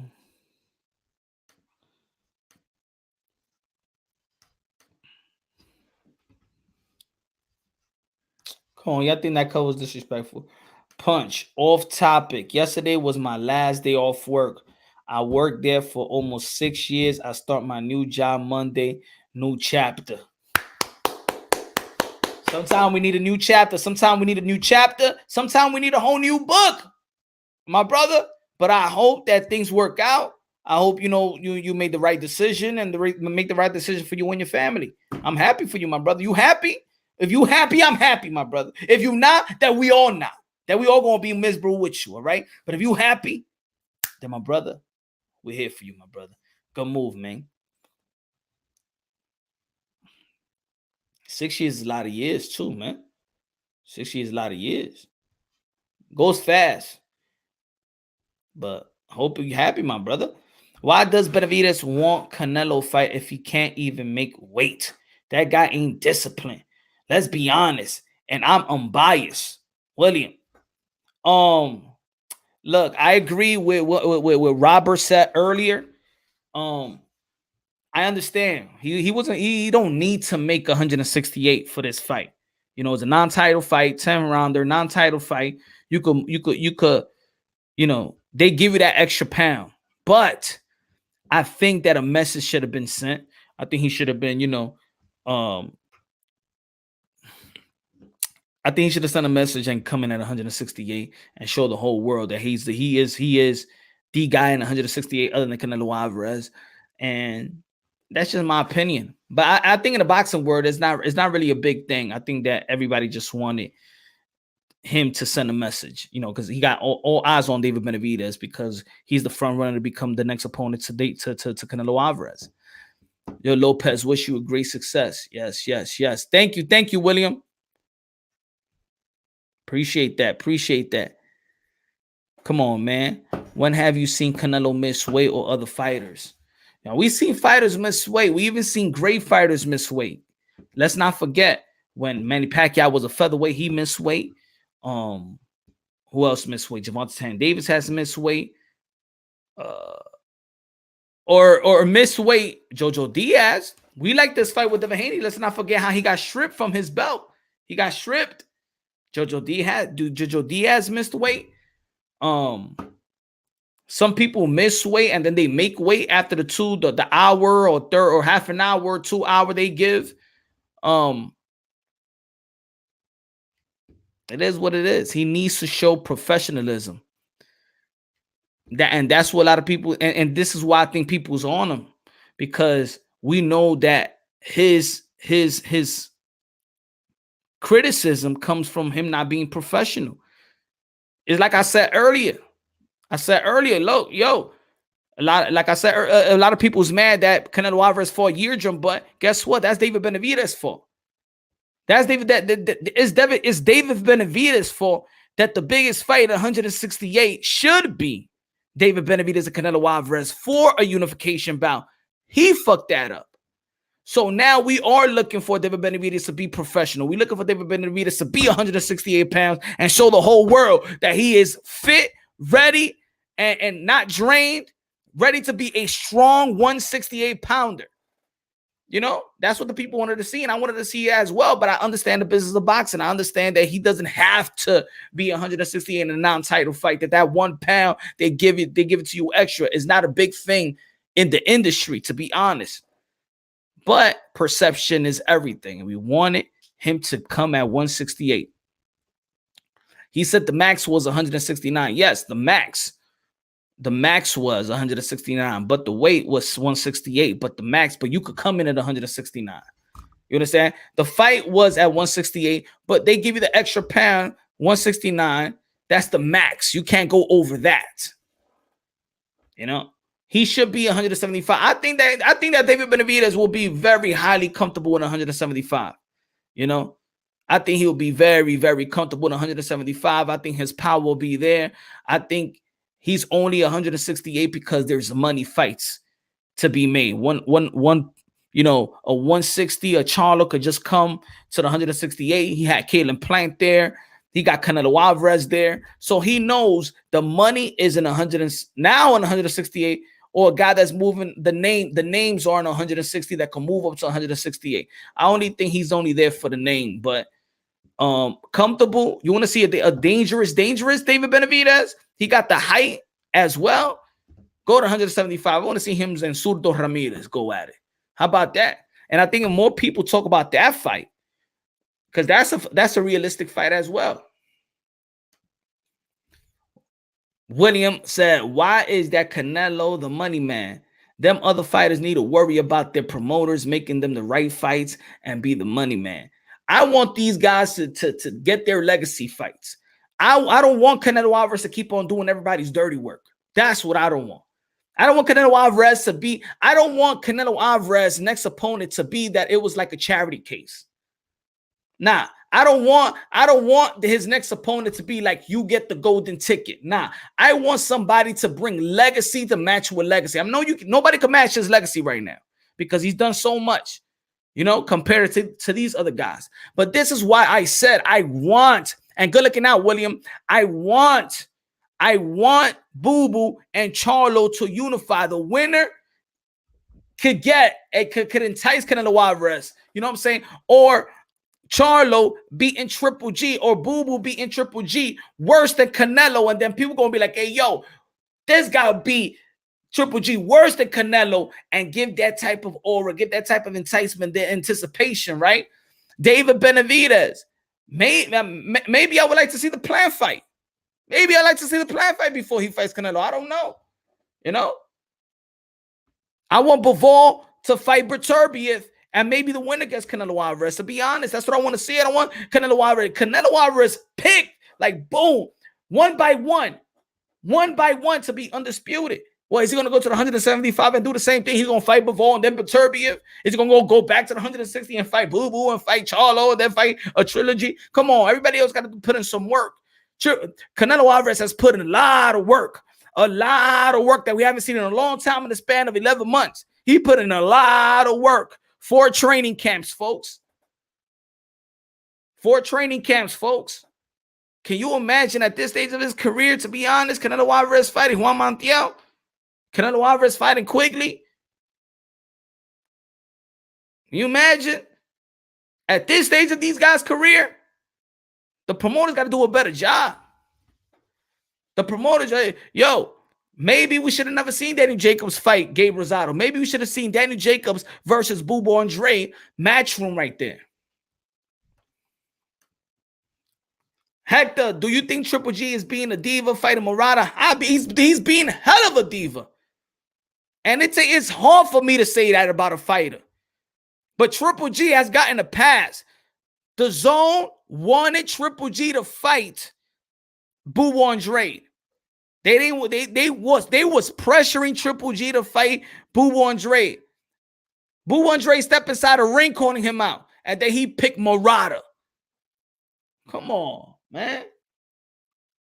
The same thing what people say about Canelo Alvarez. Yo, he picked the easiest of all champions. I'm not going to go on that route. But the same people that was talking about that shit with Canelo Alvarez, that he was picking the easy champion 175 in Kovalev, with Triple G is doing that shit in 160 with Murata. That only got the belt because Canelo Alvarez vacated his belt.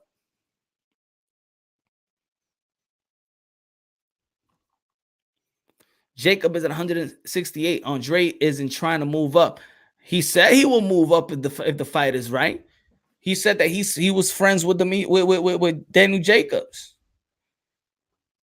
But that fight shouldn't happen. It should have happened. Can you imagine if Boo Boo then would have fought Daniel Jacobs and beat him better than Canelo Alvarez or Triple G? At least give us a fight where you could gauge each other.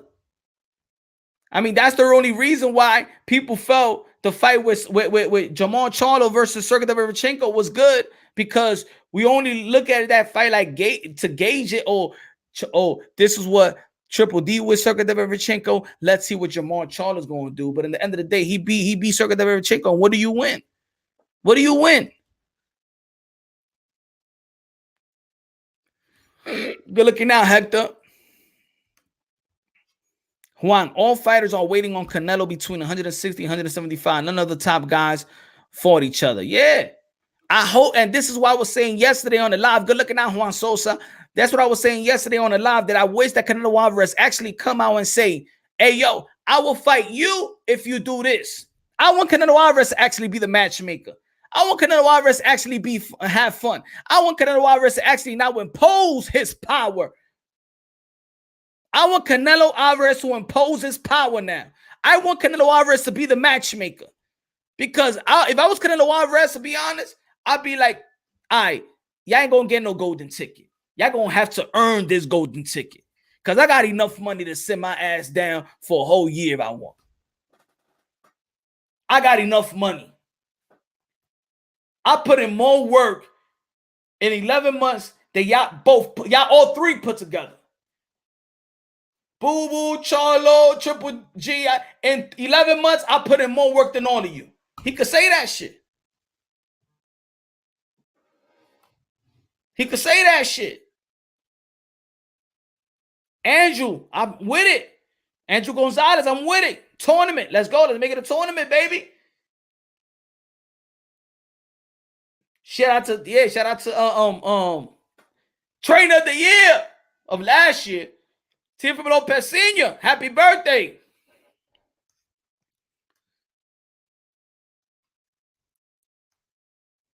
Good looking out, Juan. Yeah, maybe we're going to need a tournament or something. Because these guys ain't going to be no charity cases, man. That shit look whack. Maybe his promoter got to say something. Or maybe, damn, that's You remember this? Maybe it's that, man. Maybe they got to do something. Maybe they got to bring these fighters closer together, man. Remember this picture? The picture with all the fourth sanctioning body presidents. Where's that? Where's that picture at? These guys got to put it together. These guys got to be like, hey, yo, the WBC president, Mauricio Sotomayor, speaks to the WBO. Hey, we have to put this unification bound. With who? We have to put Boo Boo and Charlo. We have to do this because boxing is not, he needs to move forward. See, this is what it is. And then when people talk about these belt federation, unification, undisputed, and these guys, you know why these guys don't really want to recognize each other, man. And we all here busy, but you got to recognize him and rewrite him. When it's time, how about, all right, let's make it happen. Boo Boo versus Charlo. Why Boo Boo versus Charlo can't be mandated? Talk to me now. Why Boo Boo and Charlo can't be mandated? Yeah, because they're separate. They in their own independent, under their own independent sanctioning bodies. They have no power to make the fight, but then they have the power to say that we don't recognize the undisputed. Get the fuck out of here. You can't even make a fight between these fighters. Now that would be great boxing. If both of the sanctioning bodies come together and be like, yo, let's mandate the fight, they have to fight, or they both get stripped. Shit. He said, Lopez said, yo, Akaka TV low-key watches your live videos. He calling T.O. cap. He not undisputed champ. Yeah, he capped too. He didn't want to come over here and debate me. He's capping ass. You didn't want to come to debate me, motherfucker. You're munafik. Come to me and debate. Debate, Aki TV. Debate, my friend. You munafik. You're fake Muslim motherfucker.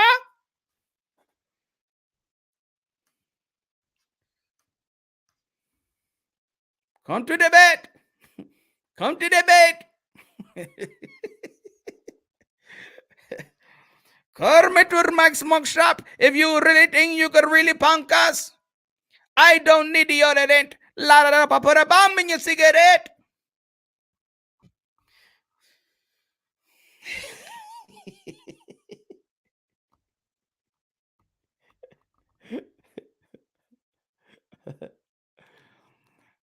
Come to my smoke shop if you really think you could really punk us. Come, Akaka TV or KTV, and challenge me for a debate. Challenge me a debate, motherfucker. Challenge me for a debate. You don't have no problem. Arabina, like Arabian day. You don't want no work with me. You crazy. He ain't ready for my delivery, man. He ain't ready for my delivery. You'll never be alone. I'll be with you from door to door. I'll be with you from door to door. Baby, I'm right here. I'll be with you from door to door. Baby, I'm right here. But you'll never be alone. Ready for this work? He ain't ready for this work. He ain't ready for this work.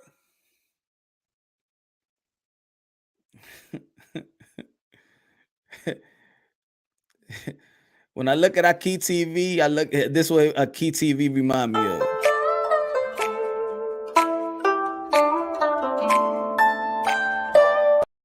That's Aki TV. That's Aki TV. That's Akaka TV. Where he goes to the club.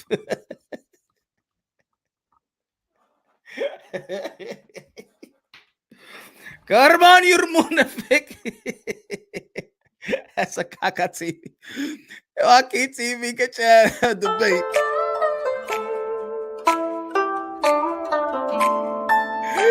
Get guys in the bay, you fucking idiot. Come on. You fucking midget. Come on, la caca TV. Aquí TV. Get your ass on.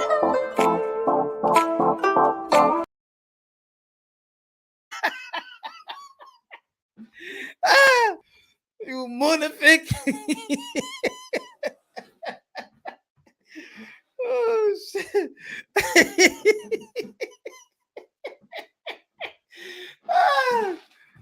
Oh, man. I remember when the Caca TV was supposed to come. I gotta pray all day. That he gets turned up. That's him turning up. Oh, man. Who won drama? Who won a piece of punch drunk? Come on, y'all haters. The people that hate me, man. Who want a piece of me? Who want a piece of me right now? I send you the link. Anybody who got beef with Punch, I want you right now. Front and center, right now. I know y'all looking on. I know you looking on, or somebody gonna send it to you. Anybody got beef with Punch Drunk Boxing right now? Send you the link right now. If you a channel. I wax your ass, motherfucker. You bitch. You're munafik.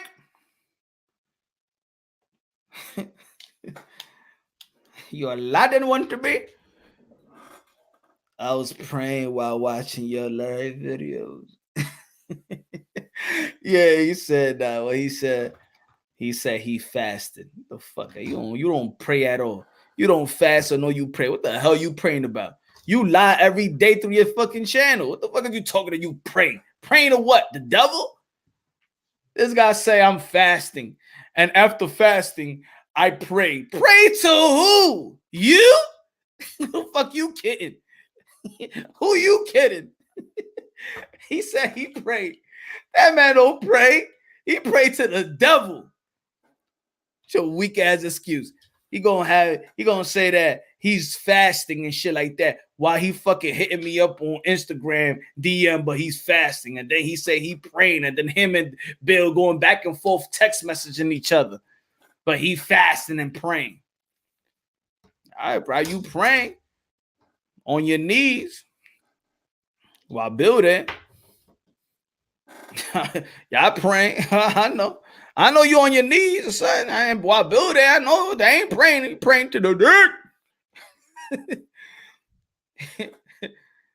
Fuck out of here. It's corny.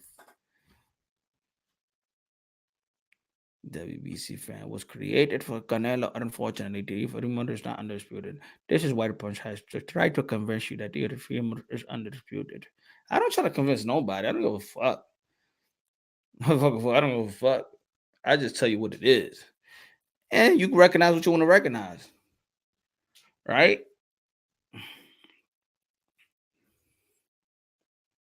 There's some people that recognize Jesus Christ. There's people that recognize Muhammad. There's people that recognize the Buddha. But if I tell you, can you show me the Buddha? Can you show me the God? Right? I could play a fool too. Right? Anybody could play the fool. Anybody could play the fool. Anybody could play the fool.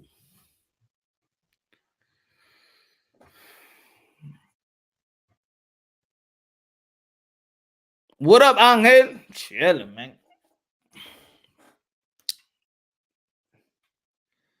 Chilling. Come over here, Kaka TV. You better not duck me, son. You better not duck me, son. That's what I should have played that day. I can only recognize as Bill Haney's balls.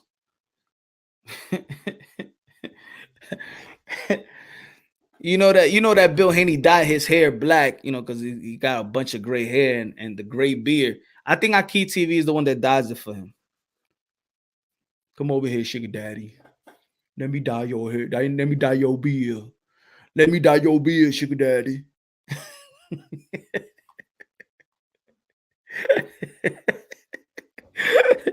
Aki TV be dyeing Bill Haney's beard shit.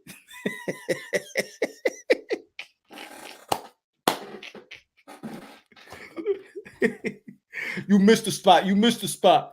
You missed the spot.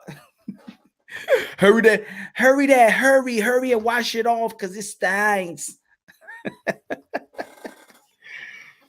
Oh shit, Akiti. You said that Akiti be dying Bill Haney's beard. Is that real? Is that true? Is that true, Akiti, that you be dying? That you be dying Bill Haney's beard?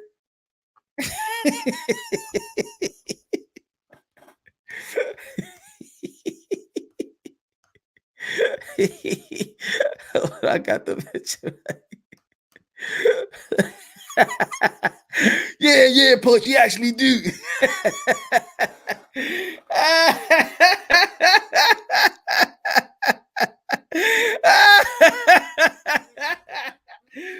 Juan Sosa, welcome to the familia, mi hermano.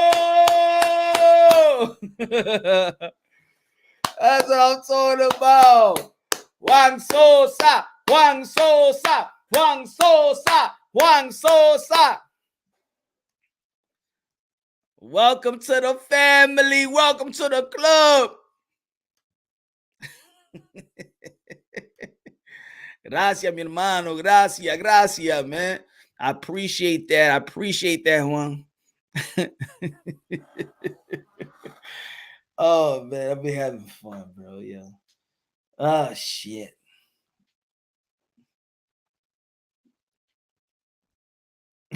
That's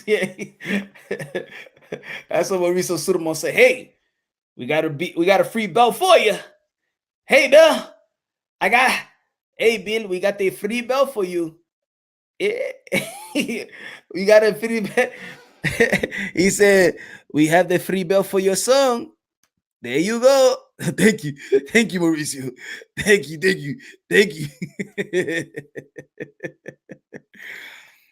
Shout out to Juan Sosa, man. Shout out to Juan Sosa.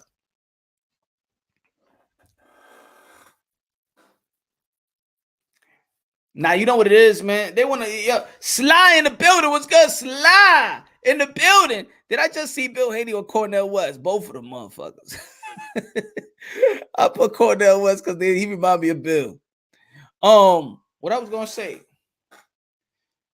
Shit, I lost my train of thought. Yeah, but I lost my train of thought.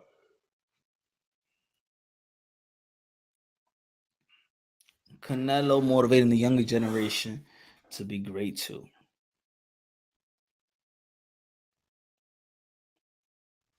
Let's chop it up, man. Hold on. I'm gonna put the link. Let's chop it up, y'all. Let me put the link. Oh shit.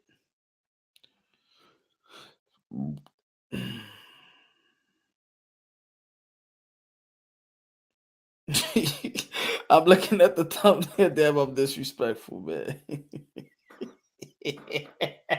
Oh man, I'm disrespectful, man. Hey, yo, Devin Benavidez, it's a joke, man. It's a joke. Oh shit.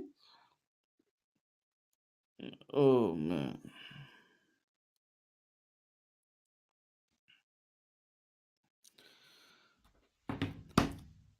Yeah, I put the link. If y'all want to be on the panel and chop it up for a bit, I put the link in the description. And I'm sorry, I put the link in the community section on YouTube on my channel. Smash the link for the members. For the members, y'all want to jump on the panel and chop it up. Bill Haney more like Sideshow Bob. But I'm gonna say like this, man. T.O. is really won Devin Haney, man. I'm being honest with y'all, bro. I think that even Bob is trying to talk him out of it. Like, stop mentioning Dev. Focus on Josh Taylor. He really won Devin, man. He really won Devin. You know, people is trying to even convince him, like, yo, that's it, man. He ain't gonna sign no petition. He really won Davina.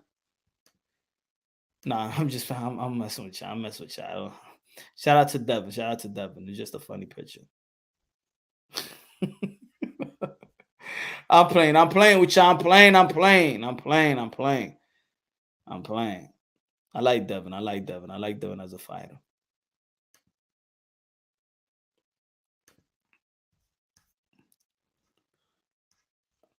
Nah, I'm for real. Nah, I like Devin. Nah, I'm for real. I like Devin. I like Devin as a fighter. I think Devin is a great fighter, a great I think he's really, I think he has a lot of skills and talent. I think he could be one of the best fighters out there. And yo, who fucking put that Pinocchio shit? I'm not fucking lying, man. I'm telling the truth, man. I think Devin Haney is gonna be one of the best fighters out there. You know what I'm saying? I think he's really, really good. You know. But y'all laughing. What the fuck y'all putting Pinocchio on, man? He says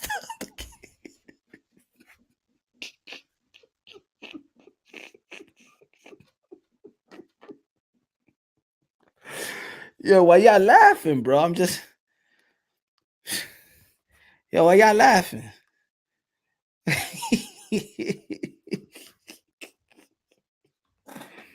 Yo, D-Style Boxing, everybody subscribe to D-Style Boxing. What's good, bro? What's good, D-Style, man? How you been, man? Yo, just in case, man, if you want to jump on, if you're not busy, man, hold on. Just in case if you're not busy, my brother. I know it's late. Your family, man. Just in case if you're not busy, man, send you the link too, my brother.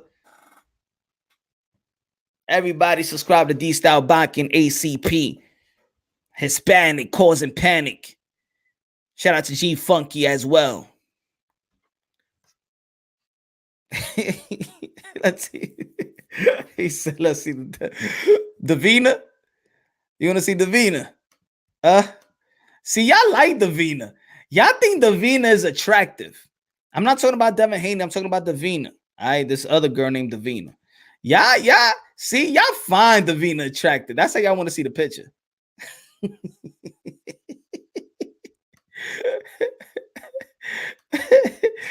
Yo, shit.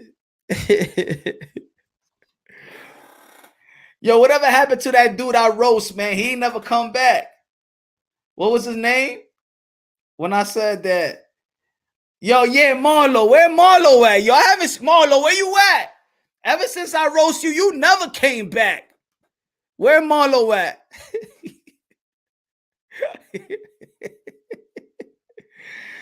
Oh shit.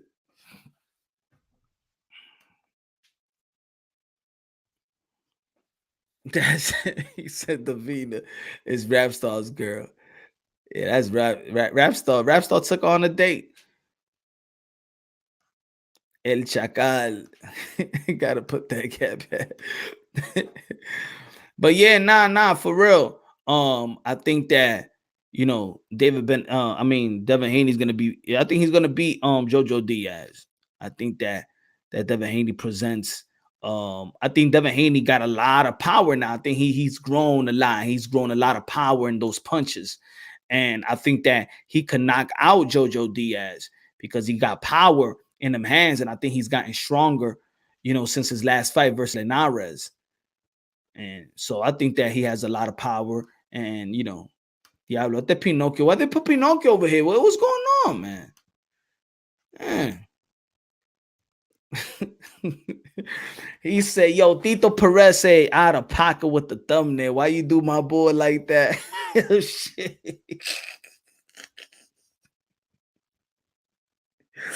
Yo, people gonna get mad at me, man.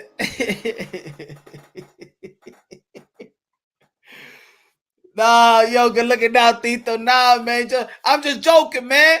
You know what I'm saying? You know David Benavidez, David Benavidez, one of the phenom in the sport of boxing. I'm just joking with y'all, man. All right. I love the Benavidez family. You know what I'm saying? Benavidez, Jose Benavidez, the trainer. You know what I'm saying? It's just a little jokey joke. I know that he was fat back in the days, and probably y'all not going to take it as a joke, but it's a little jokey joke. It's all it is. I want you to get the Canelo fight, all right? I want you to get the Canelo fight. Get in my belly. He's gonna be running. He's gonna be running after Canelo Alvarez. Get in my belly. Get in my belly. Canelo Alvarez, get the fuck out of here, man. What the fuck is wrong with you? Get the fuck out of here, man. You want payday. You like that? He said that. That's funny as fuck.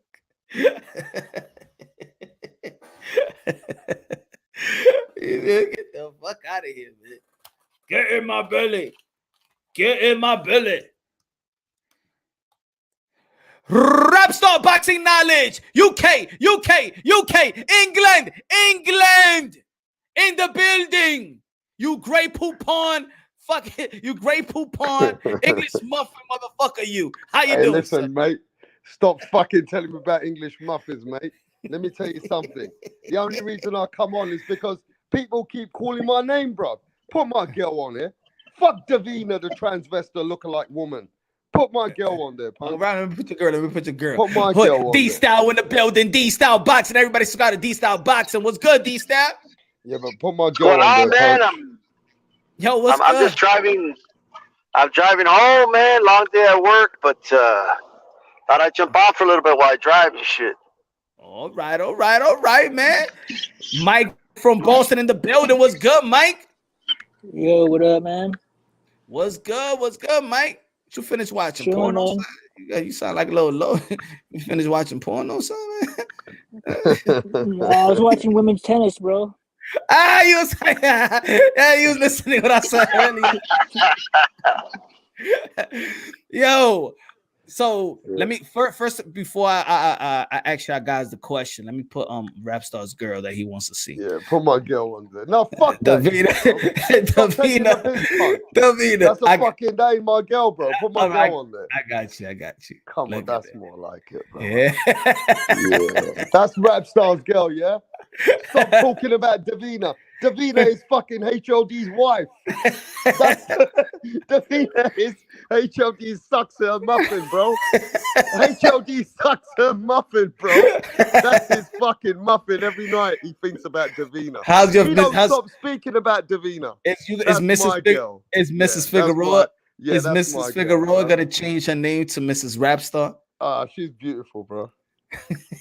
Listen, you gotta describe your queen to the people. Describe her to the chat. Hey, bro, when have you ever seen a woman overshadow a whole fucking weigh-in? Come over there and outshine her own brother.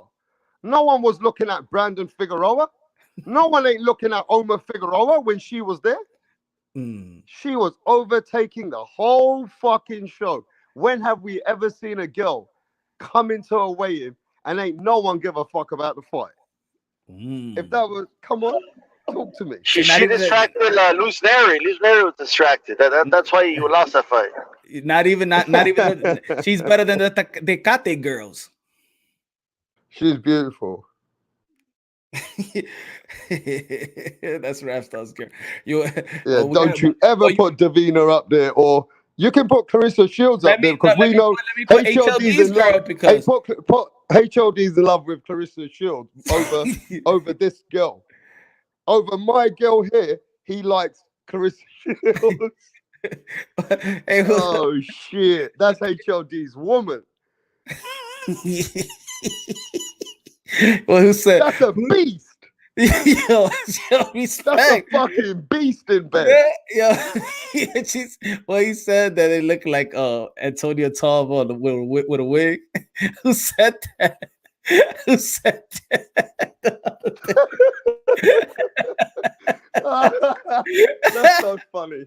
Oh, anyway, so guys, y'all know boxing. Y'all know that they give an extra pound, a non-title fight. But do y'all feel like he should have sent the message? And because that's his criticism about unprofessionalism or undisciplined, is that a big deal that he came 169 D-style? I don't think it is, because this is not that significant of a fight. So this is not as abnormal as people think, you know. Look, at the end of the day, this is an in-between fight. I mean, that's just the way it is, in my opinion. I don't think it's that big of a deal. So people are blowing it out of proportion right now. Yeah, it's called fake outrage. I think that's what it is. Yeah, even with the thumbnail, but I was like, I wanted to have fun tonight. I know I felt the energy and I know what people were saying. So, you know what I'm saying? I was giving in, you know, but we know boxing. They do give an extra pound, non-title fight. It happens all the time. And even Earl Spence has fought at 152. Thurman has fought at 150. A lot of fighters. Michel Rivera fought at 147. The fight before, not the last fight, not the fight before, but the one during the bubble with PBC, he fought 147. Who else fought at 140 at 135? Who else fought at 140? I think Keyshawn Davis also fought at 130. Maybe I think it was a 138 bout. Yeah. So it happens, guys. You know, I just think that everybody is looking at David Benavidez for a potential Canelo Alvarez fight, and it is what it is. Now, some people also think, Punch, that David Benavidez is trying really hard to stay at 168 to get that Canelo fight. Right? He did look the dream, yo. To be honest, I didn't know that was Jose. He's a big lad. Now, let me ask you this. Every time they ask Benavidez anything, he talks about Canelo Alvarez, right? Canelo Alvarez don't really give him no attention because he don't bring nothing much to the table. But what I'm asking you, if Canelo moves up to 175, what's David Benavidez's options and what big fights does he have at 168 anyway? I don't know. He's gonna want to chase Canelo Alvarez again. It seems like, but he said he wants Canelo Alvarez, and it seems like that's the biggest fight he wants. What do you think, Mike from Boston? What do you think? I mean, you know, he should be making weight, just considering, you know, the fact that he did lose a belt on the scale. But, you know, like you said, it's 1 pound. It's not a title fight. I think it speaks more to the fact that he's too big for that division. Like, he's a big dude, you know. He probably should be fighting at 175 pounds. Really, it probably just is really, really difficult for him to get down to 168. Like, I bet you he really has to drain himself. So I mean, I don't personally see it as that bad, but I get where people are coming from just because of his history. I'm to be honest, like if you look at it not in a boxing world, right, and just look at it like just a normal human being to where he comes from. He was what? He once topped 250, I heard, right? That's the most he ever weighed in his life? I mean, I wouldn't doubt it. Yeah, he was a big kid. It was 250, right? The most he ever weighed in his, I think. I'm not sure. I heard something like that a couple of years ago. I'm not sure. I don't remember the exact weight, but it was around there, yeah. So if it was just like a normal person from where he come from, that's like motivational, inspirational, you know. We know that even him being at 168 is like, we know following his career is like, yo, or following him and his journey with he always had weight problems. So this is not like a guy that's very undisciplined in boxing. This was a fat kid. You know what I'm saying? He's been big all his life. You know, he's close to outgrowing that weight, isn't he, Punch? He's young. What I'm saying is he's outgrown the weight. He's outgrown the weight, he's been like that. He's been a heavy set guy. That's almost like saying that, you know, Andy Ruiz, if he comes down to like 220, yeah. When was the last time he's been 220 in his life? You know, so he's trying to be as disciplined as he can, but even though he is 24, remember, while he's losing weight, he's still growing. You feel me? Like he's losing weight, but he's still growing, probably in height when he was trying to lose weight when he was younger, 20, 21 or 20 or 19 or whatever. But I mean, maybe he's not 168. You know what I'm saying? He don't look like he's 168. Do you think he'll kill himself to stay at 168 if Canelo moves up to 175? If he does what Canelo Alvarez did meaning stay in the gym, stay busy, stay fighting 3-4 times a year, then he could keep that weight down. But if you give him this he's still too young to be fighting 2 fights a year. He's still too young. Like, he's only 24. These guys is fighting 2 times a year like that. That's when Oscar De La Hoya started making all that money, and Floyd started making all that money, and all these guys, you know, that's why Canelo Alvarez look at these guys like, you know, they can't even beat me. They're not disciplined enough to even compete. Not compete. You could compete, but to really challenge his L so Canelo Alvarez could get an L. These guys ain't disciplined like Canelo Alvarez. I'll be looking at Canelo Alvarez and be like, if he's fighting and he's the cash cow, I gotta be fighting 3 times a year. I don't care if it's a rank number 12 or whatever. I still gotta be in the ring. I gotta be in camp. Because Canelo Alvarez setting the tone. And once somebody sets the tone and you're not matching what he's doing or almost matching what he's doing, we see y'all like y'all not hungry enough. That's why let's say in 135, I was calling this guy the captain of generation, because he's out there trying to challenge and trying to fight the best fighters. Canelo Alvarez is out there fighting the best fighter in his division and fighting he's very active. I think he could keep the weight down if he's active, which I feel. Yeah, and Canelo also, I mean, he's gone up pretty high. If you remember, I mean, he started as a welterweight, so he's gone all the way up to 168 pounds. I mean, I'm just thinking at this point, I don't really think he needs to go up to 175 pounds. That's a little bit much to ask. I think of a guy like that who comes in boxing at 147 pounds. I mean, that's you know, he's not big enough to be up there. David Benavidez should be up there. Really, he's got the size for it. Which I feel rap and DC. I agree. Look, if he lives a fighter's lifestyle, that extra pound is just not going to be an issue. You know, at the end of the day, but he needs to live that life. But I honestly just think that the COVID thing played somewhat of a role. Like, I mean, that's not a nice excuse because everybody else made weight, you know, except him and JoJo, I think, that I could think of. But I mean, he's kind of at that point where he needs to be like 100% disciplined to make 168. If this guy misses like 2 days of training camp, he probably won't make the weight. Yeah. That's how disciplined he needs to be.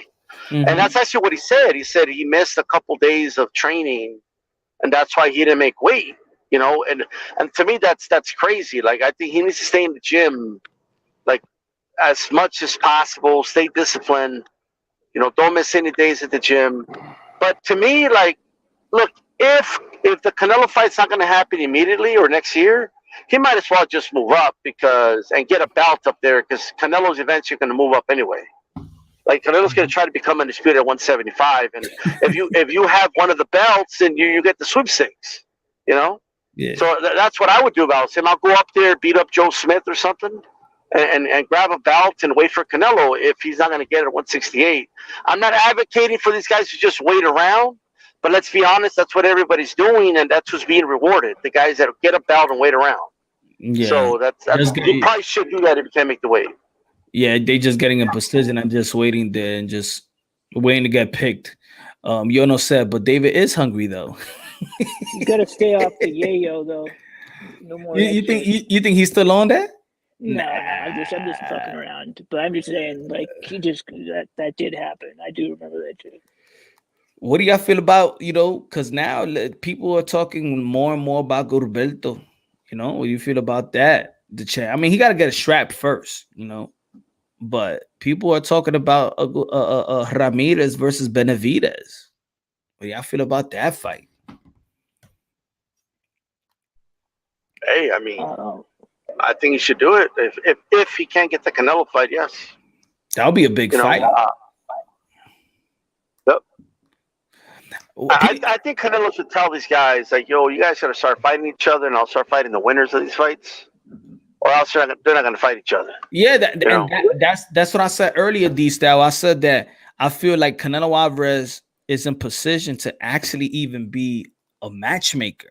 Like, he could set the tone. Like, I know y'all waiting for me. Like, I know All y'all dudes ain't fighting each other because y'all waiting for me. Y'all think I'm gonna pick y'all, but you know what? I worked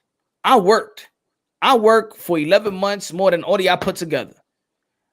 Boo Boo, you really want me? Charlo, you really want me? How about y'all fight each other first? I get the winner of y'all, of the winner of y'all fight. Bivol Beterbiev. I'm not going back to another division and I'm gonna fight Joe Smith and then I'm gonna fight Bivol and then I'm gonna fight Beterbiev. No. That's too much work. I've done enough in my career where I could actually retire and be a first ballot Hall of Famer. I don't need none of you guys. Y'all need me. It seems like he's already an all-time great right now. Yeah. So how about Beterbiev and Bivol? How about y'all fight and y'all unify? How about that? And the winner, the winner will get me. I think Canelo Alvarez has I really do think so. In all seriousness, I think if Canelo Alvarez really do that and say that, I think those fights will make sense. and the good thing about it though, those are big fights anyway. Bivol Beterbiev is a good fight.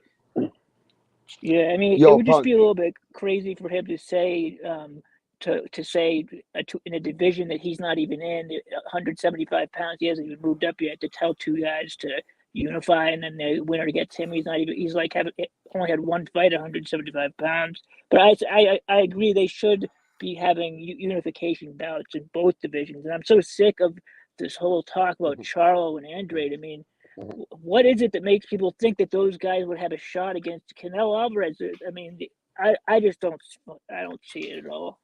Yeah, that's why I want them to at least for their legacy and bring something to the table. Bring something. You know what I'm saying? Yeah, not only that, look, steel sharpens steel. Like if these guys were fighting each other, they'd be a little sharper. Like they might be. Plant might have gone to decision against Canelo if he had experience against the Benavidez and some other tougher opposition. You know what I mean? Yeah. But they don't. Like they're making this huge jump against Canelo. Like they haven't even. It's kind of like playing in the Super Bowl, but you haven't even played in the season yet. Like it's some crazy shit like that. You know? To be fair with you, they didn't make a jump. They never made a jump. Canelo Alvarez wanted to become undisputed and gave people an opportunity, and that's how it happened. They didn't make a jump. Canelo Alvarez trapped him into those fights, and they gave him life-changing opportunities to take those fights. So at the end of the day, I agree. That was a fight that had to happen anyway. And the more, I agree with that. Like, look, it's. I think it's great that Canelo is giving these guys life-changing money and all that, but I still think they need to start fighting each other, though. Like, you know, at some point, it's not feasible to expect Canelo to fight 4 or 5 times a year for the next 3 or 4 years or something, right? Yeah. These guys got to start facing each other. Like, in no other sport does one team have to beat everybody to be the best, right? Like, everyone needs to face each other. Like, nobody's waiting at the final of the U.S. Open, you know, and the final Wimbledon and the final of the French Open, you know, and one dude needs to go through the whole gauntlet, you know, like that's just not the way it should work. Like these guys got to do something, you know. It's my opinion, and not only that, it will make the fights bigger. Like, imagine if Plan had already fought Benavidez in a grudge match, unification fight already, and had beat him, right? In a fight that got some attention. This fight with Alvarez, instead of 800,000, probably does 1 million. You know what I mean? Like it would still bring more money for everybody at the end of the day. And the thing is, the more that they wait, the more the lackluster performance they do give. Like, think about it. Yes, how can Canelo? You know, I like Boo Boo, and everybody that follow me knows I like Boo Boo. But I'm a realist at the same time. At this point, no, I don't see Boo Boo even being close right now. I could see the same thing that probably Caitlin Plant or Billy Joe Saunders did right now. You know what I'm saying? Maybe at 160 back then, yeah, I would have. It would have been tougher. But the more he's sharpening his tools and Canelo Alvarez staying busy, and then Canelo Alvarez see the performance with Liam Williams. Everybody look at if that was Canelo Alvarez, oh shit, he would have stopped Boo Boo. Then look at Charlo with Juan Mantiel. I mean, these people want these names to fight Canelo or Canelo to give these guys a fight, but their performance is not calling for it either. They're not There's knocking no out momentum. nobody to be like, hey, yo, Canelo gotta fight Charlo. You saw what he did to his last 3 opponents, yo? Yeah. Canelo Alvarez, what he's doing to his last 3 opponents. Different. T-Pop in the building. T-Pop in the building. What's good, man? Salute to T-Pop. And it's like, if you remember, like, even like a couple years ago, like in 2004, Hopkins was like the middleweight champion, right? And look, Trinidad wanted to become middleweight champion, but he had to fight, like, they had him fight Joppy first and like destroy Joppy. And then that made people talk like, holy shit, you see what he did to Joppy? Oh shit, he's coming after B-Hop next. And that made it a bigger fight. Like De La Hoya, he could have just gotten the shot against Hopkins, but they had him fight Stern for the WBO first. Like he had to fight a middleweight first, like a titleist at least. I don't think De La Hoya won that fight, but nonetheless, he still had to fight like a real middleweight before he got the fight with Hopkins, you know?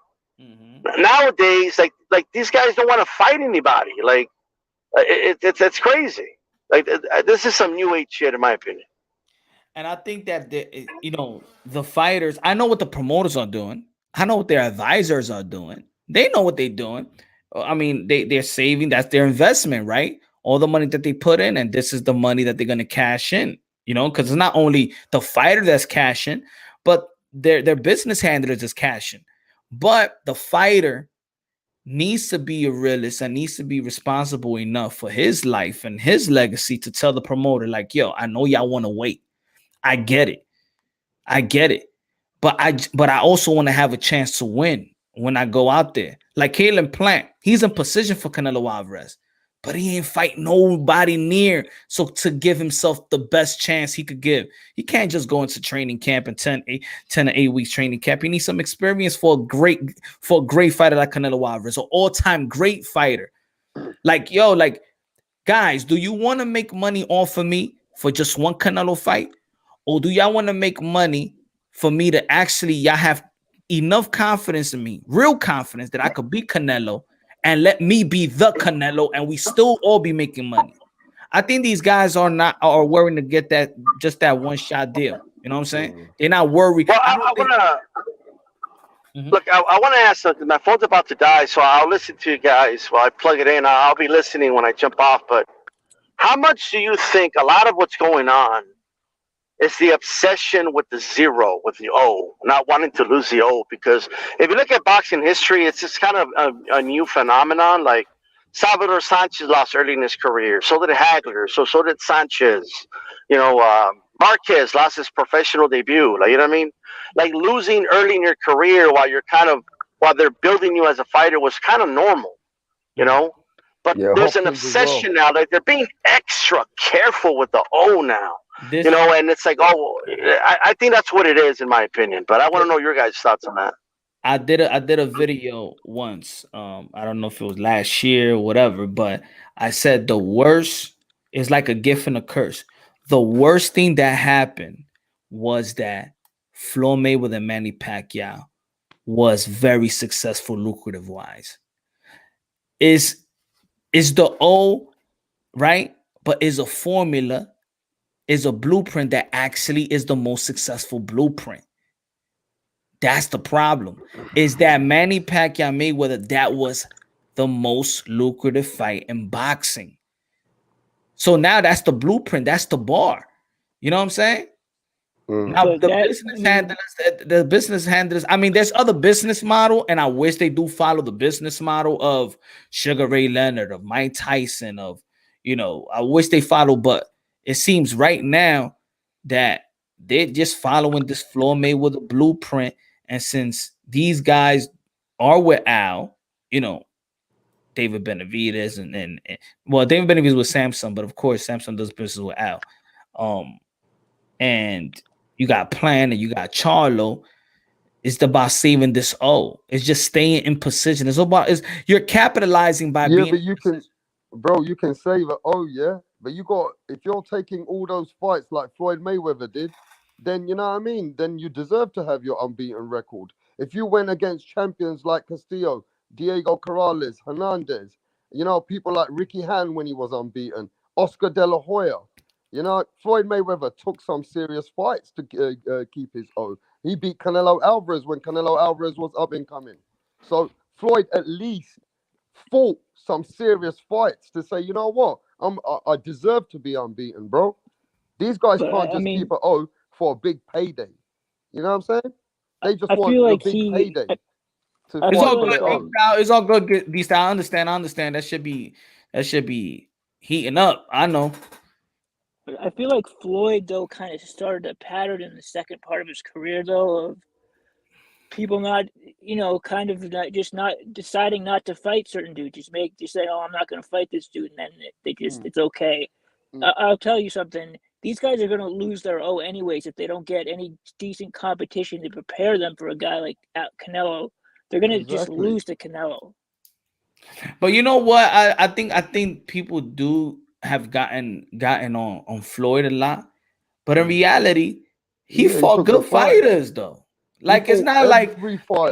like he fought Cotto. That was a good Yeah, fight. I mean, he Shane beat him. Mosley was a little older, but that doesn't mean that Mayweather was young. It's not like Mayweather was this 20-year-old. He was close to He was Mosley's mid age. 30. He was mid 30. You know, Yeah. and when he fight and it's like, oh, he fought Canelo. He fought the young gunners. He fought all of He these when they fought were big money he fights. he fought Ortiz. He fought a young gunner. You know what I'm saying? It's not like he I, just fought these old guys. He did fight young fighters as well. Let's not also forget that Manny Pacquiao was younger than Floyd too. There you go. well, I mean, I would have liked to see Floyd go out the way that Manny Pacquiao went out instead of fighting Andre Berto and fucking Conor McGregor. I mean, Manny Pacquiao was always fighting dudes that, I mean, there were guys that we know that Floyd didn't want to fight. He I didn't mean, want to yeah, fight but to Keith be fair Thurman. with you, yeah, we can say that about every fighter. And if I ever ask everybody, because I've been in this game for a long time, Mike from Boston, if you either ask anybody, what's the fighters that Floyd ever ducked? They'll say, oh, he never fought Antonio Margarito. Floyd would have washed Antonio Margarito. Floyd would have washed Antonio Margarito, but they said, oh, he never fought him though, rap star. Oh, who else is another fighter that he never fought? Oh, he never fought Paul Williams, rap star. Mhm. Well, okay, Sure, yeah. Paul moved up to 154. So what I'm saying is, okay, there's only a couple of fighters that you can say, not many. You can't Yeah, give me a you're handful right. of fighters, You're right. Actually, you know? he had he's an exception. But I mean, I'm saying right now though, if you look at a lot of the PBC guys, their resumes are Yeah. horrific. I mean, come on, let's be These honest guys about now that. are acting in a different way, Mike from Boston. They're taking the piss.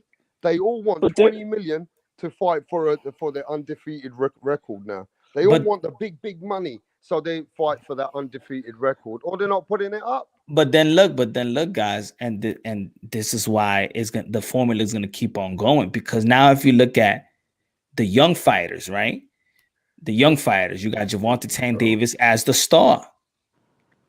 You got Javante Tank Davis as the star, the one that's putting butts in the seats, selling the tickets. And then you got accomplishment fighters like that, where people making fun of like guys like T.O. or guys like Devin that they can't sell tickets. And T.O.'s accomplished. So the blueprint keeps on going. If Javante Tank Davis is going to be successful, ain't nobody going to pull the card or floor of Mayweather Promotions. They're going to keep on doing that. It's a business at the end of the day, Yeah. you know.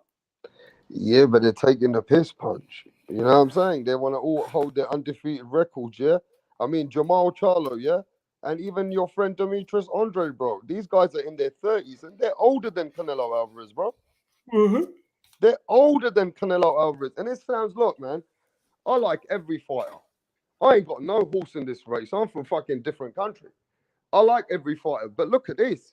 Canelo Alvarez's resume is better than Jamal Charlo, Demetrius Andre, both of them put together, and three more fighters.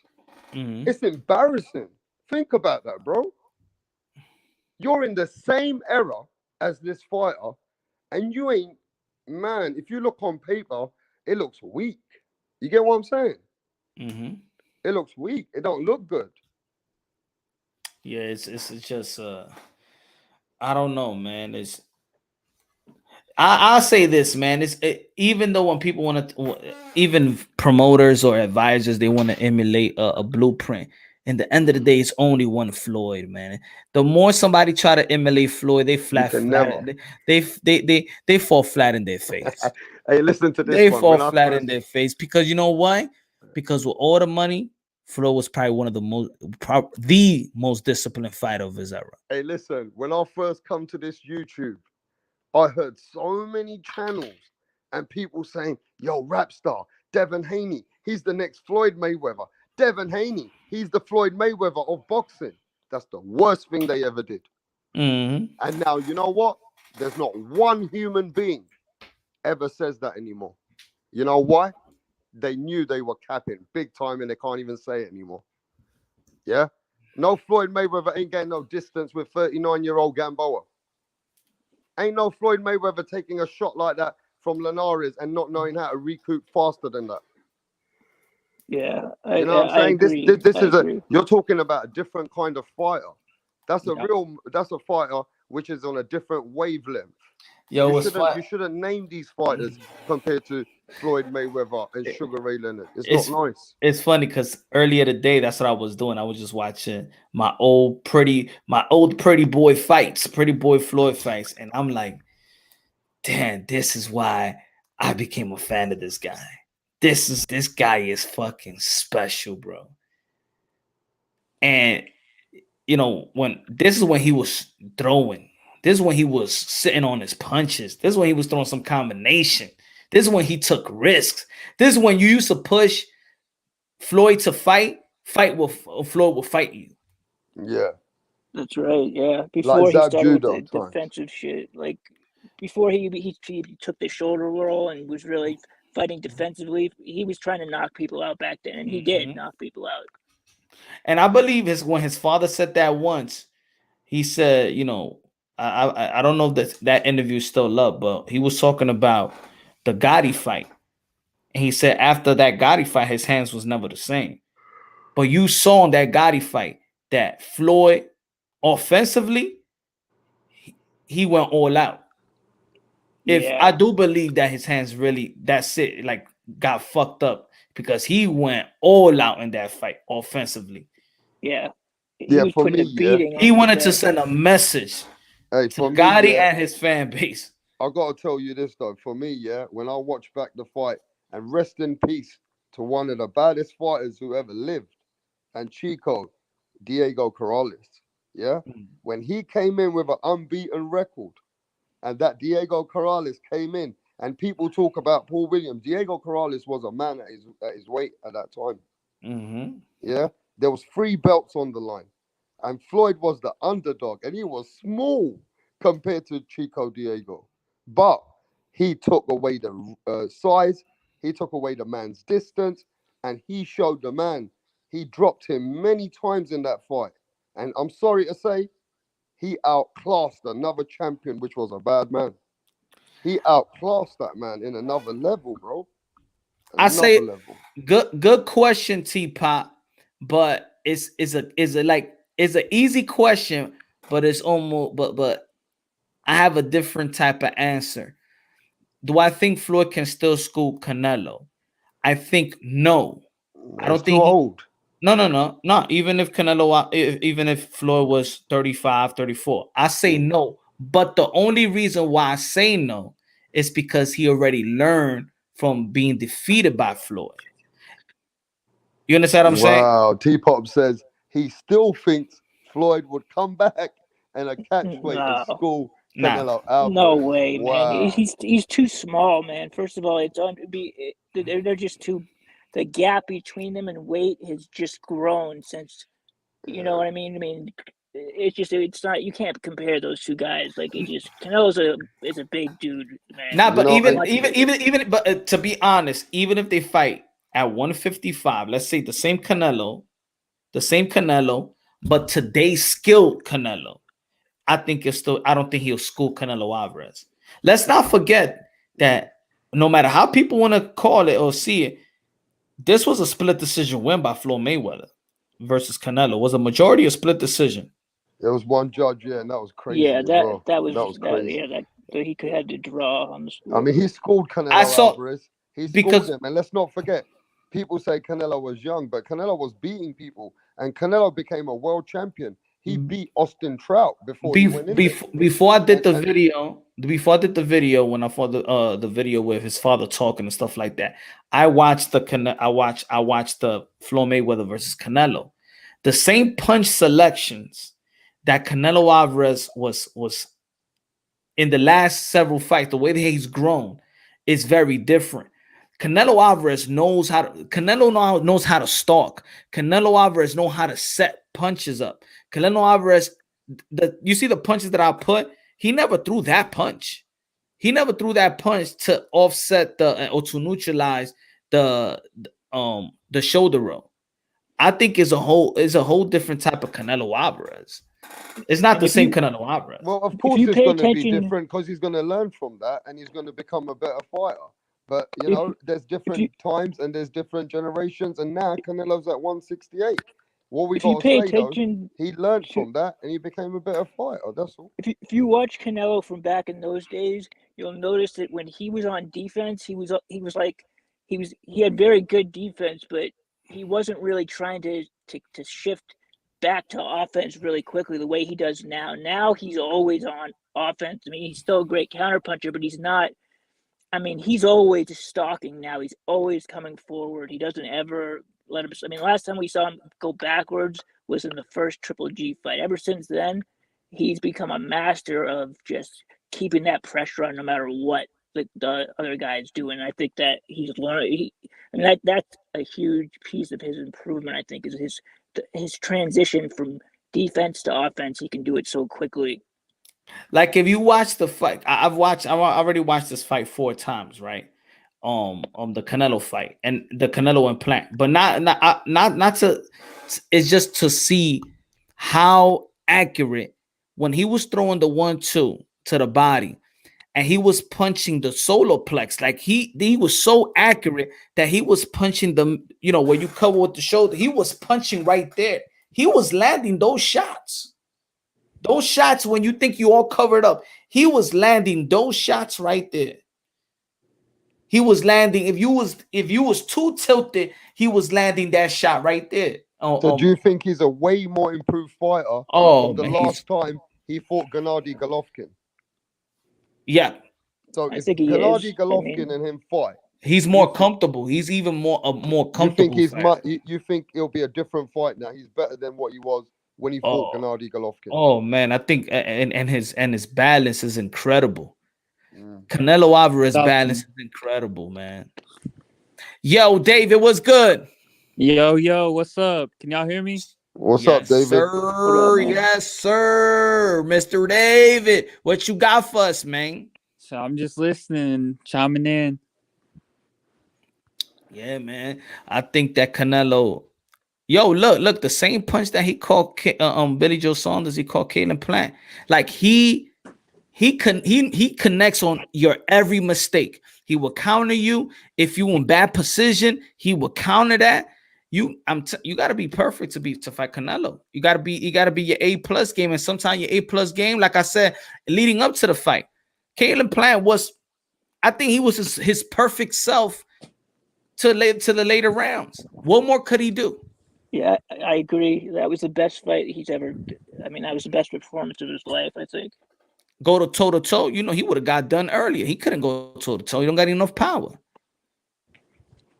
Even when Canelo in the 7th round where he was on the ropes and he was baiting Plant to come, Plant was smart enough to not go. Now, me, when I'm doing the live commentary with somebody else watching it, that was his chance. He's too timid. Is it that he's too timid, or is he that smart? Is he smart enough that he knows what he got? He knows he can't hurt this man. The jab ain't hurting him. I think he knows. I mean, he knew what he was doing in that fight. His objective was not to really hurt Canelo, because I think he knew that just wasn't really going to happen with the power that he has. I think not. To be honest, Teapot, I think that Triple G, I think the corner will stop it. I think he gets stopped with the body shot.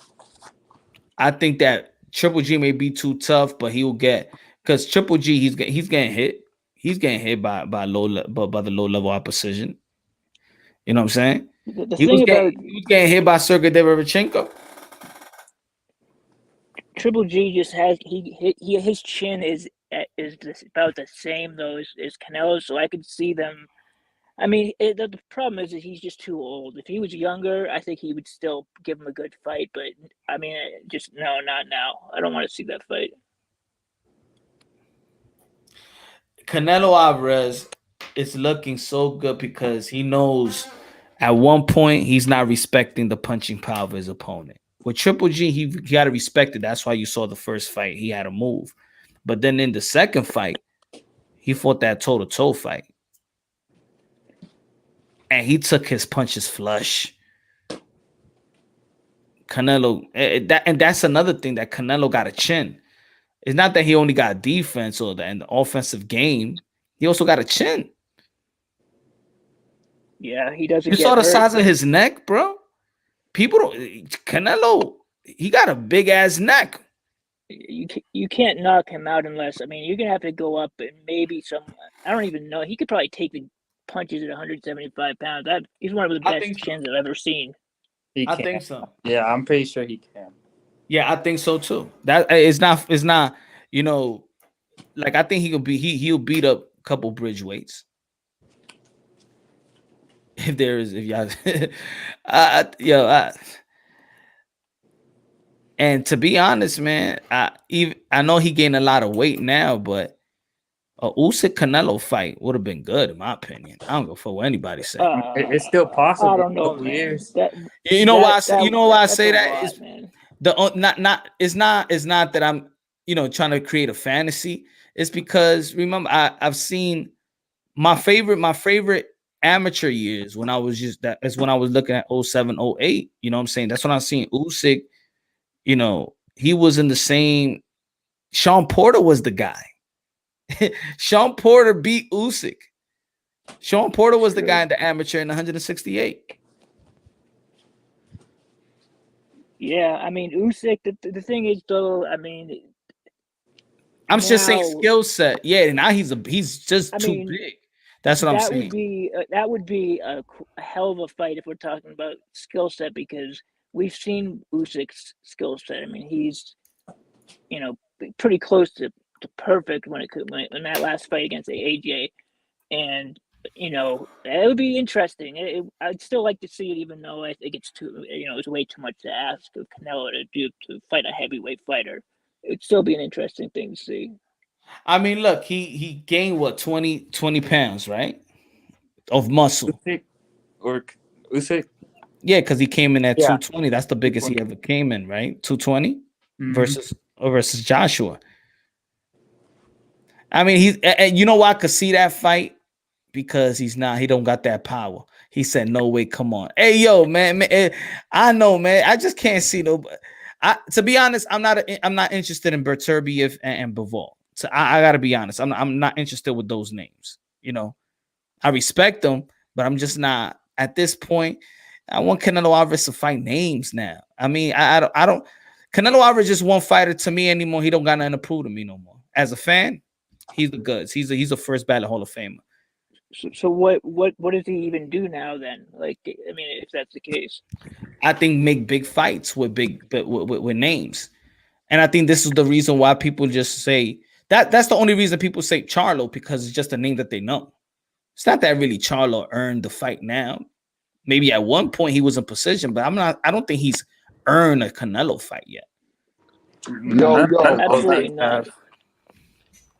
You look at all these other names; they already lose mentally before the fight because none of them had the experience that Canelo has. That's like putting like a college quarterback in football in the NFL in his first game and saying he's going to go out and just like blow out the other team. It's not gonna happen. I think Caleb Plant actually did have. I think he thought he had a chance to win that fight. Actually, I mean, like he was very Everybody confident. I thinks think they that's have a why he was chance. able to do as well. I mean, he did very, very well, and he wouldn't have been able to do that without he had a lot of confidence going into that fight. I mean, but ultimately he learned that he's not on that level yet. You know. For me, You know what? For me, what I I was didn't like, I was still looking at the fight like it was just a matter of time. Yeah, but Punch, you know what I didn't like? Okay, he did well, but when he got hit, he had no resistance. He was gone. Like, like it was okay. I understand that Caleb Plant got skills, but once he took a couple of shots, hard shots, right? He was gone. He couldn't get his balance together. He wasn't able to defend himself anymore like a man. He was done. So for But me, Billy Joe Saunders, yeah, he quit on the stall, but Billy Joe Saunders took the punch, fought for the end of the round, and didn't get he didn't go down on nothing. And at the end, he got a broken face and a broken cheekbone. But what I'm saying is, Caleb Plant, once he took a punch, he had no resistance.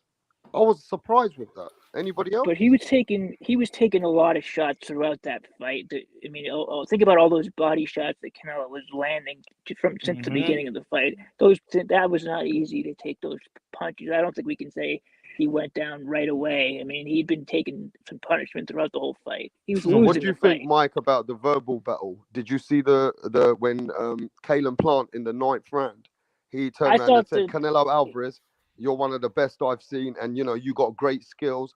Do you think that verbal battle that Caleb Plant was talking to Canelo, and Canelo was not really interested? He just said to him, I like the fight, no problem, or something. The way that he was trying to praise Canelo Alvarez, like, to be honest with you, when I saw that, it made me feel like that Conor McGregor. Remember when Conor McGregor was saying to Khabib, look, man, enough is enough. It's only business. Like, people was that a mental defeat? I think it was. I mean, it was some sucker shit, in my opinion, based on what the type of shit he was talking leading up to that fight. You can't then be in there in the 9th round having little girly talk. That didn't sound right, Mike. If that was Muhammad Ali, he'd be saying, I'm the greatest, motherfucker. I'm going to beat the fuck out of you. This guy's telling Canelo Alvarez, you want to, you're really good. You wanted some clarification. Skills. Am I good? Am I doing pretty good? Yeah. Am I doing good? I'm 21-0. You know what I mean? That's listen, man. That was a verbal mental defeat for me. That's what you saw right there. That's what you saw right there. A guy that don't know how good he is yet, and he needed some clarifications, and that's what happens when you ain't fought experienced elite fighters.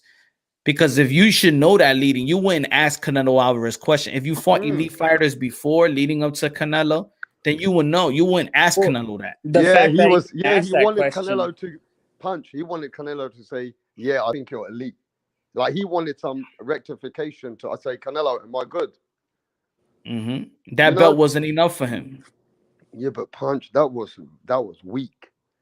That was weak. What you think, David? What you think, David, about that? I said the fact that he even asked that question, I don't think he was mentally prepared the way he said he was, like before, like in interviews and all the press conferences. Yeah.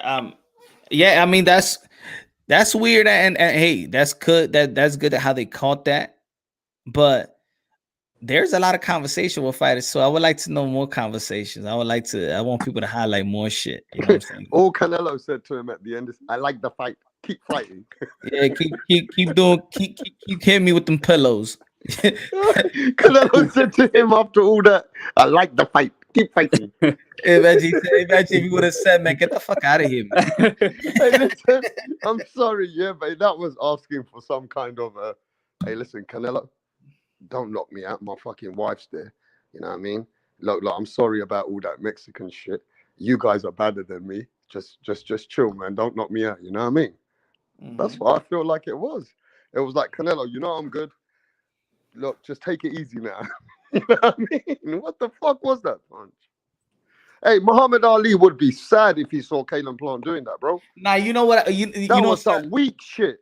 You know, in certain spots, I think it was early in the rounds, right? Where I think there was a headbutt or something like that, and they tap gloves, or if it was nearly low blow, whatever, and they tap gloves.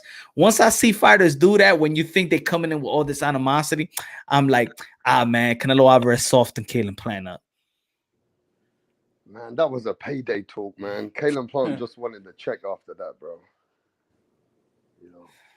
Yo, just think about it, yo, because when you fighting, you know, right after the fight, that's when they give you your check. Right there, right after you fight, when you go to the locker room, they checking you. You get the check while they're checking you too. Like when they're doing all these examinations on you just to see if you got your faculties or whatever, blood test.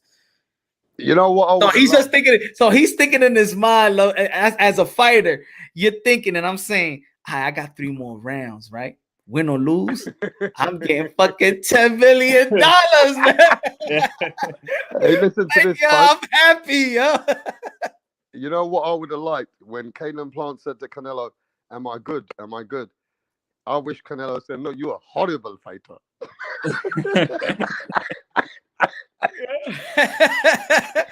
You're fucking horrible.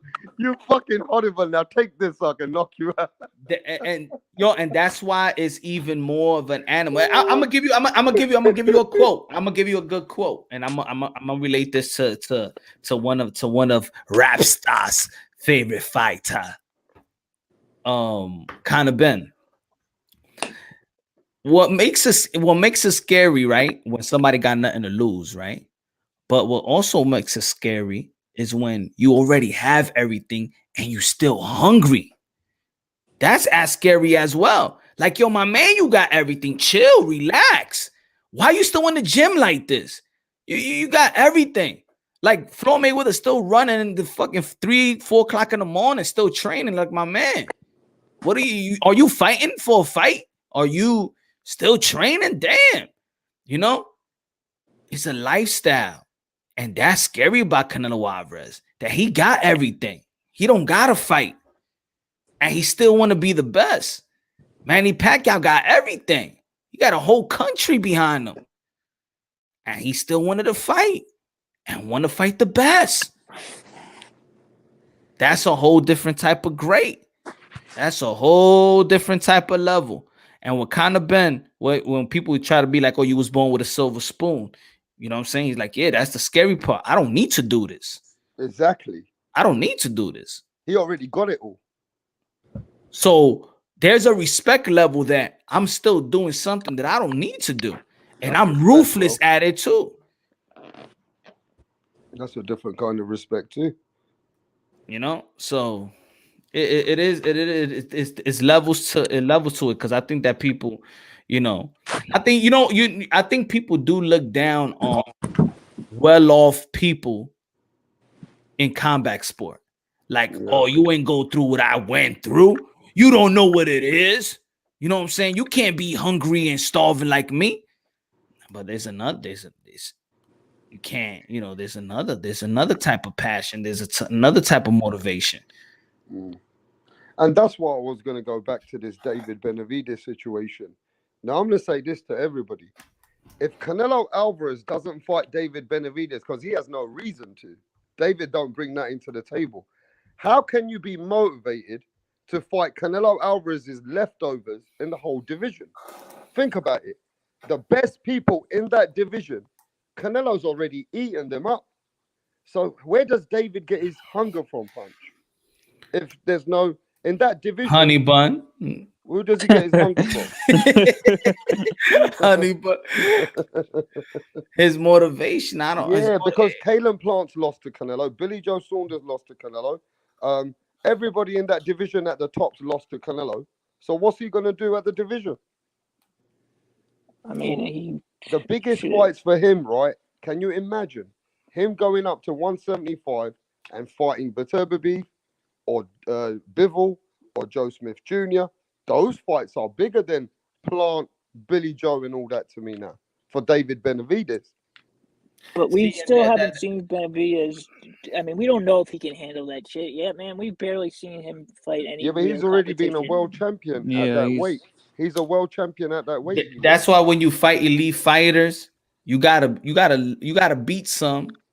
And if you lose to one or two, people still know that you still a top fighter, right? It's like Sean Porter. Sean Porter, I was just gonna say, Right? yeah, Sean Porter fought everybody already. He's about to fight everybody. And he's competitive in those fights. And some of those fights, people feel like he could have won. You know?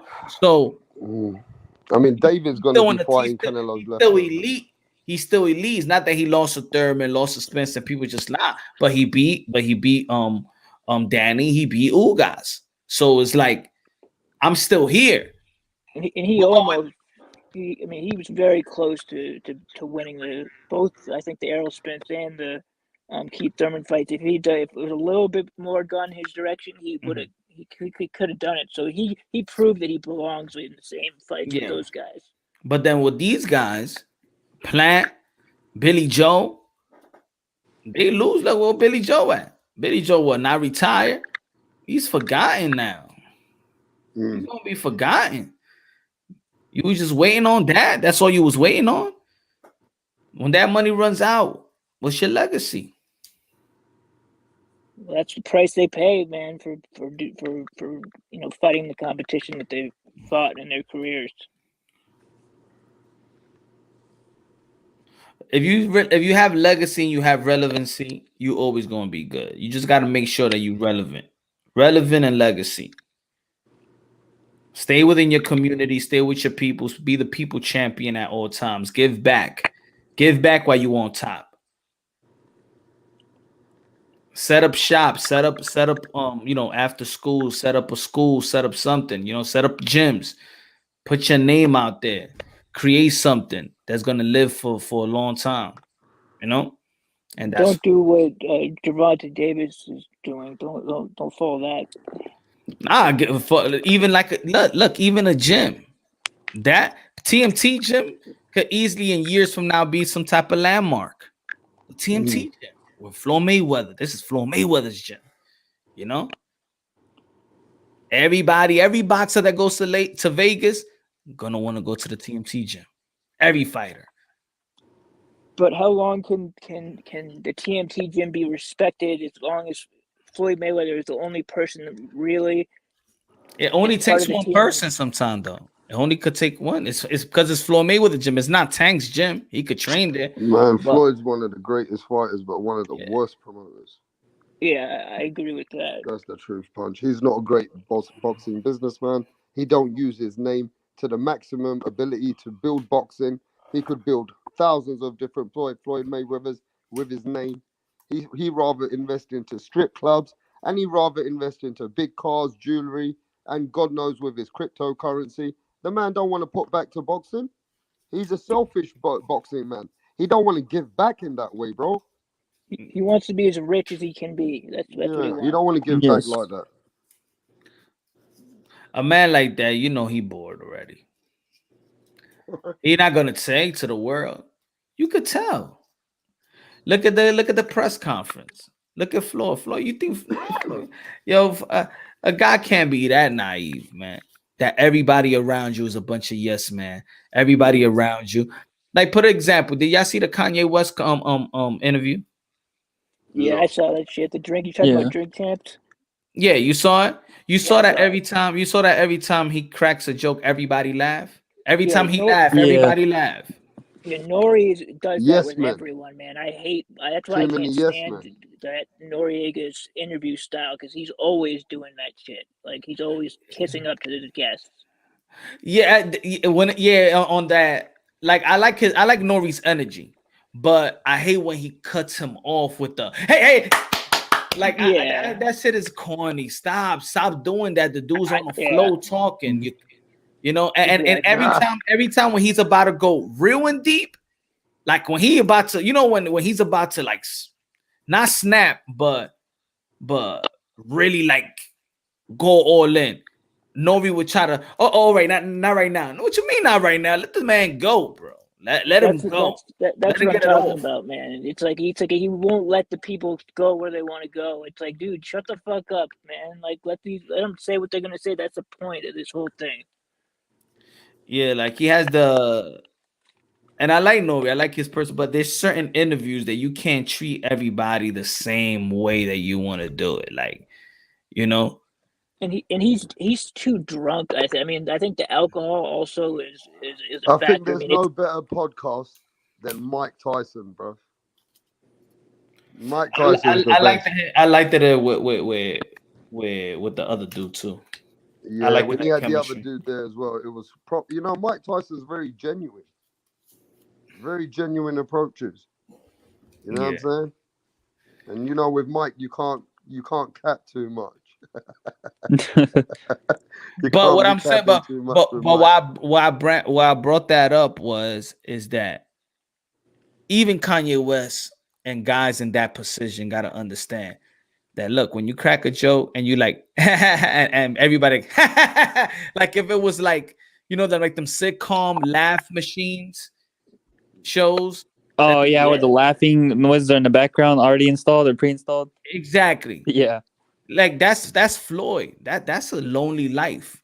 When you know that if you say something corny, they're gonna laugh just because it's you.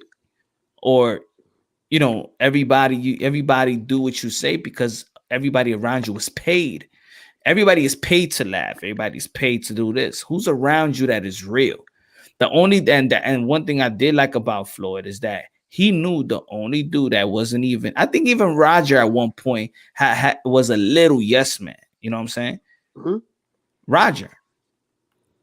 Even Roger at one point. I mean, no, but rest in peace to Roger, man. He Not a yes listen, man, bro, not a yes man he like did that. a lot for Floyd. I He remember did a lot for Floyd. While Floyd was young and Floyd's dad was in prison, Roger stepped up as well, so he deserved his dues. You know what I'm saying?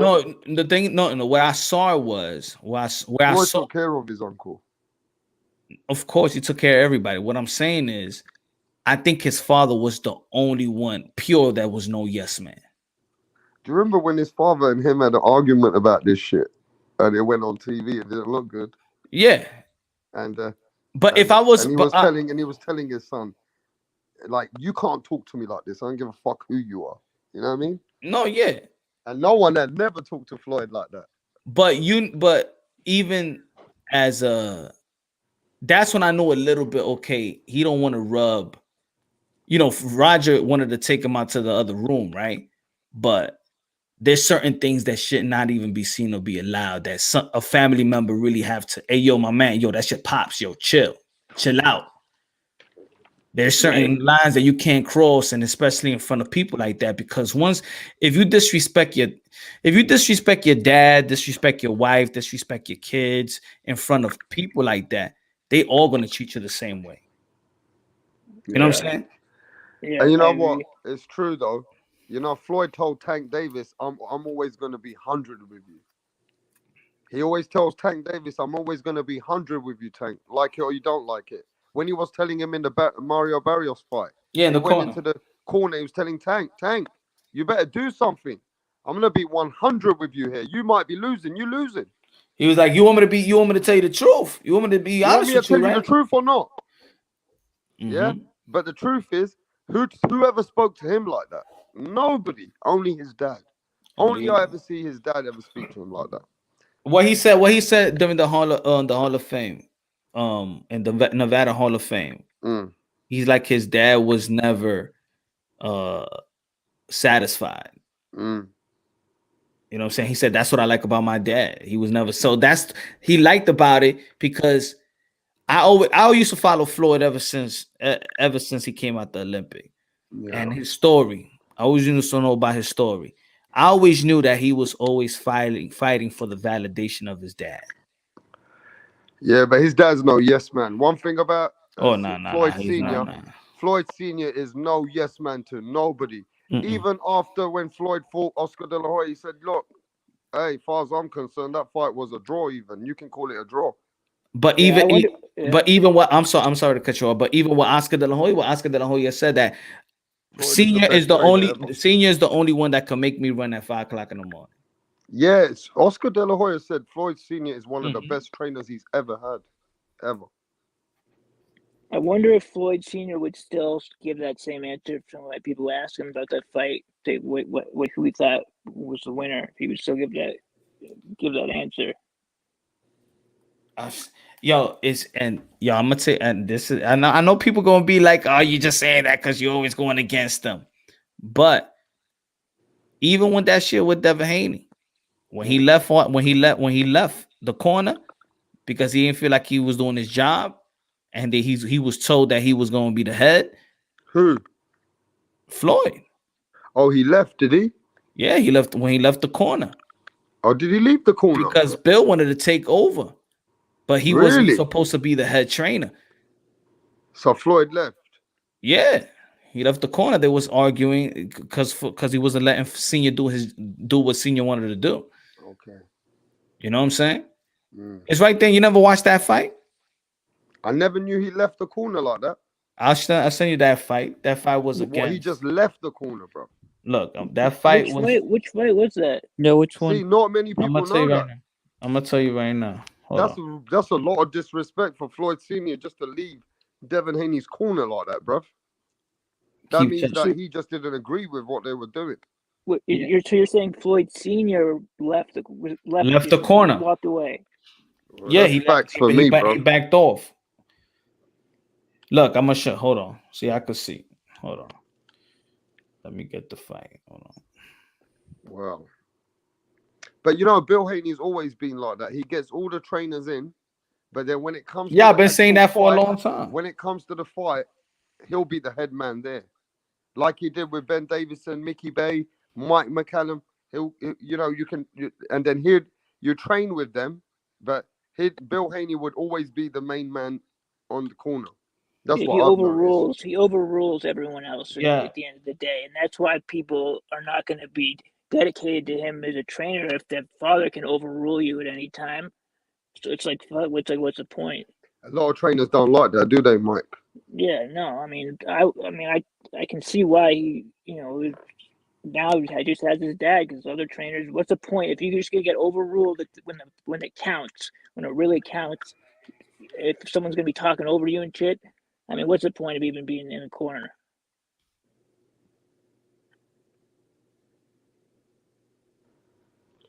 I don't think he hires them as trainers. I think he hires them as assistant trainers or something, like an assistant.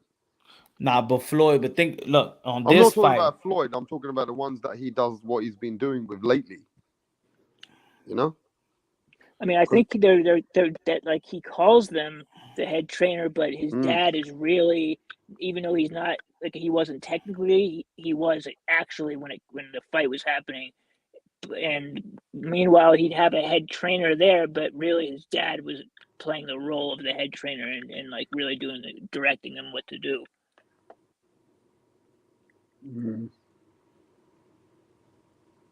But I didn't know that even happened with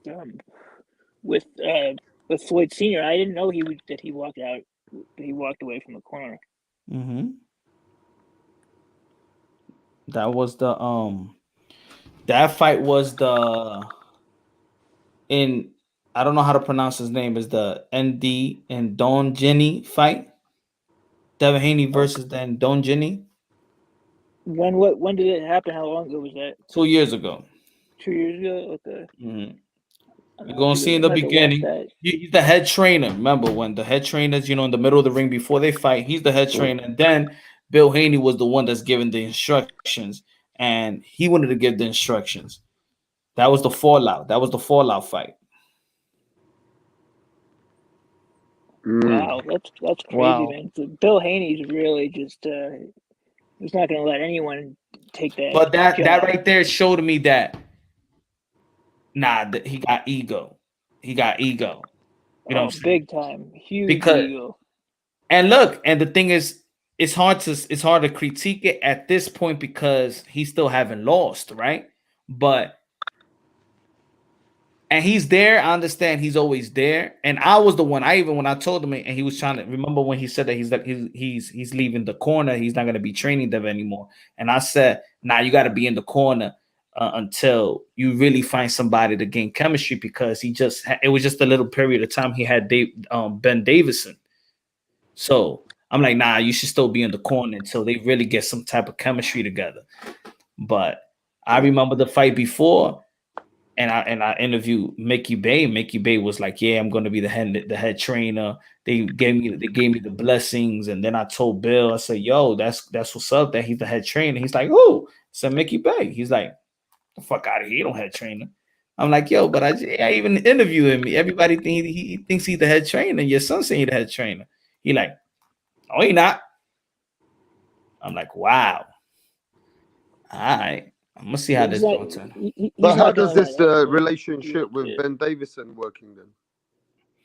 I don't know. To Is be he an honest, assistant coach? that's a an question. Assistant coach? That's a question he's gonna have to answer himself. I mean, the I think that's a assistant question coach? somebody gotta ask him. You know, I don't see Ben Davidson pressing the issue too hard with Bill Haney either, because he just strikes me as kind of a passive. You know, he's not the most aggressive individual in the first place.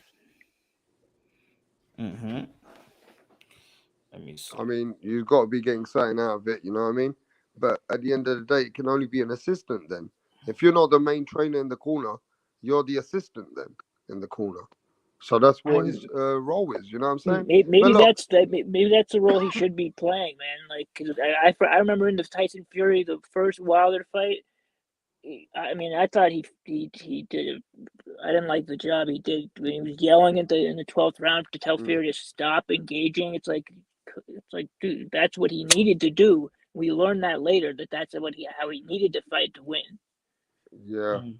I mean, to be fair with you, he said that the third fight with Fury, and he knows Fury really well, he said that was the one, not a great Fury in shape. He goes, that's why he slugged it out with Wilder. He goes, that wasn't a great Fury in shape. He goes, you can see from his body and you can see from his weight. And from the first round of that fight, when the fact that when the bell started, you could see the difference from the second fight. The second fight, Fury he was on his faster in the toes. second fight. Yeah, and you see in the first round, Fury just stood there. He wasn't feigning. He wasn't doing shit for that whole. He was just waiting for Wilder to. I mean, it was like you could tell he wasn't really prepared very well. Give me 1 second, y'all. Yeah, chop it up for me. So, did you guys have changed your mind from the weigh-in today with Gabe Rosado versus Jaime Munguia coming up? Everybody's going to be watching that fight soon. That's the fight we need to talk about. Now, is this going to be a slugfest? Is this going to be a one-sided beating? Is Gabe Rosado now going to shock the world, or is this a shocking, or is this just an upset, or is this something where Jaime Munguia is going to be that guy and put a beating on somebody who's already lost 13 times? What do you think about this, David? I personally got an upset. I just think Jaime Munguia, he's just too slow. He's not somebody you look at and say, "Oh, this dude's a killer." No, he's just he's an inside fighter. He's like your typical Mexican inside fighter, but he's not like a killer though. But they've put Golden Boys put the money a lot. They put a lot into Jaime Munguia, so I don't know. I can't see the judges giving the fight to Rosado unless he really dominates. You know, he's got to really show something. I think that Munguia is going to win a decision. So you think Jaime Munguia can win a decision, or is it going to be a knockout, or how does this styles make fights? I mean, I think it depends on if Gabe Rosado is really improving that much, or if in the last couple. I mean, let's say did he really match Daniel Jacobs, or was Daniel Jacobs just having a really off night? You know what I mean? Yeah. I guess it just depends which Gabe Rosado we get. Previous Jacobs or after Jacobs. It just depends which one shows up that night. Cause I thought he won that fight with Jacobs personally. I had him winning. Wow. I mean, look, it's going to be a big thing, right? A young guy coming up. Jaime Munguia's 37-0. I mean, they're going to match him up with a guy like Gabe Rosado, who's lost 13 times, people. 13 times. Yeah, he done good with Bekta Bully, but how good was Bekta Bully? And Gabe Rosado was clever. He knew Bekta Bully was just going for that one punch knockout. So he welled him in, and he was a bit more of a veteran than him. He knew this guy, how good was Bekta Bully, because he had no defense anyway. So Gabe Rosado got that punch off of him. So now, let's be honest, he's lost a lot of fights. Now, if Jaime Munguia, it's a tough fight for him with this guy. To be fair with you, he won't beat the elite guys. I think it will, because I think Gabe Rosado, he's going to try to box and move a lot. Yeah, but if Jaime Munguia can't make easy work out of Gabe Rosado, he's in trouble moving forward. Because everybody that Jaime Munguia fights from here onwards, if he beats Gabe Rosado, are going to be elite fighters. Well, when Gabe Rosado fought Jacobs, was that at 168 pounds or was that at 160 pounds? When he fought who? 160, wasn't it? I thought Jacobs had moved up though. I thought he had. Like, Or is I it thought he'd moved up 168? already. I'm Was it? trying to remember. Oh, no, you're right. You know why? You know why I think Jaime Munguia's going to win this fight good? Because this is a very good point. Rosado moved up to 168. He was fighting at 168. He's moved back down. Oh, he's moved back down. So he's moved back down. So let's keep it real. That's hard. They've made a very strategic choice. They've made him cut weight. They're paying him good money. You got to go with Jaime Munguia to beat Gabe Rosado. We got to. Yeah, he's got to be the favorite. He's got to be the favorite, mate. In order for Gabe to win, he's really going to have to show something. I mean, I really think it's going to be tough for Rosado to get that decision. I mean, it's deck stacked against him. I feel like it's going to be tough for.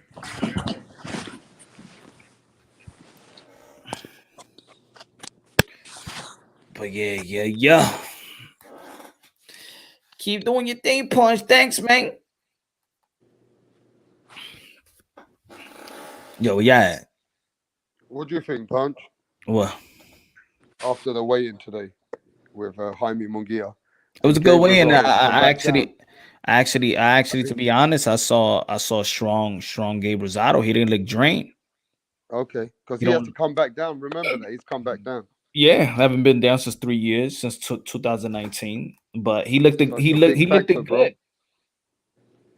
good. I mean, it's gonna be a fit. And the 8 is up to. This is all Jaime Munguia. Anything else?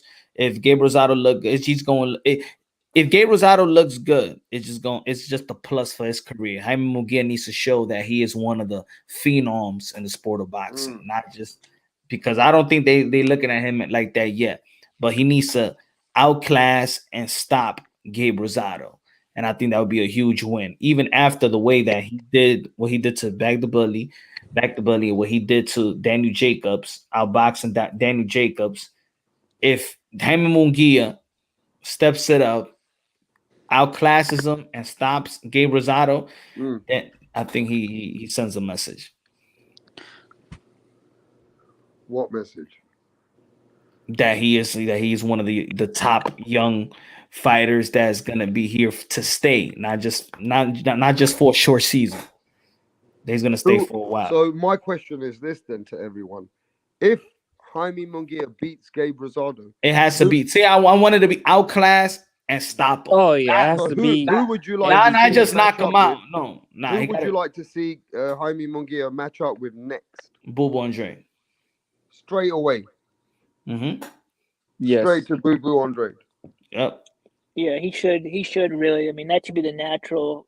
I mean, either him or another champion. I mean, he's been in the WBO, so he's been in that position.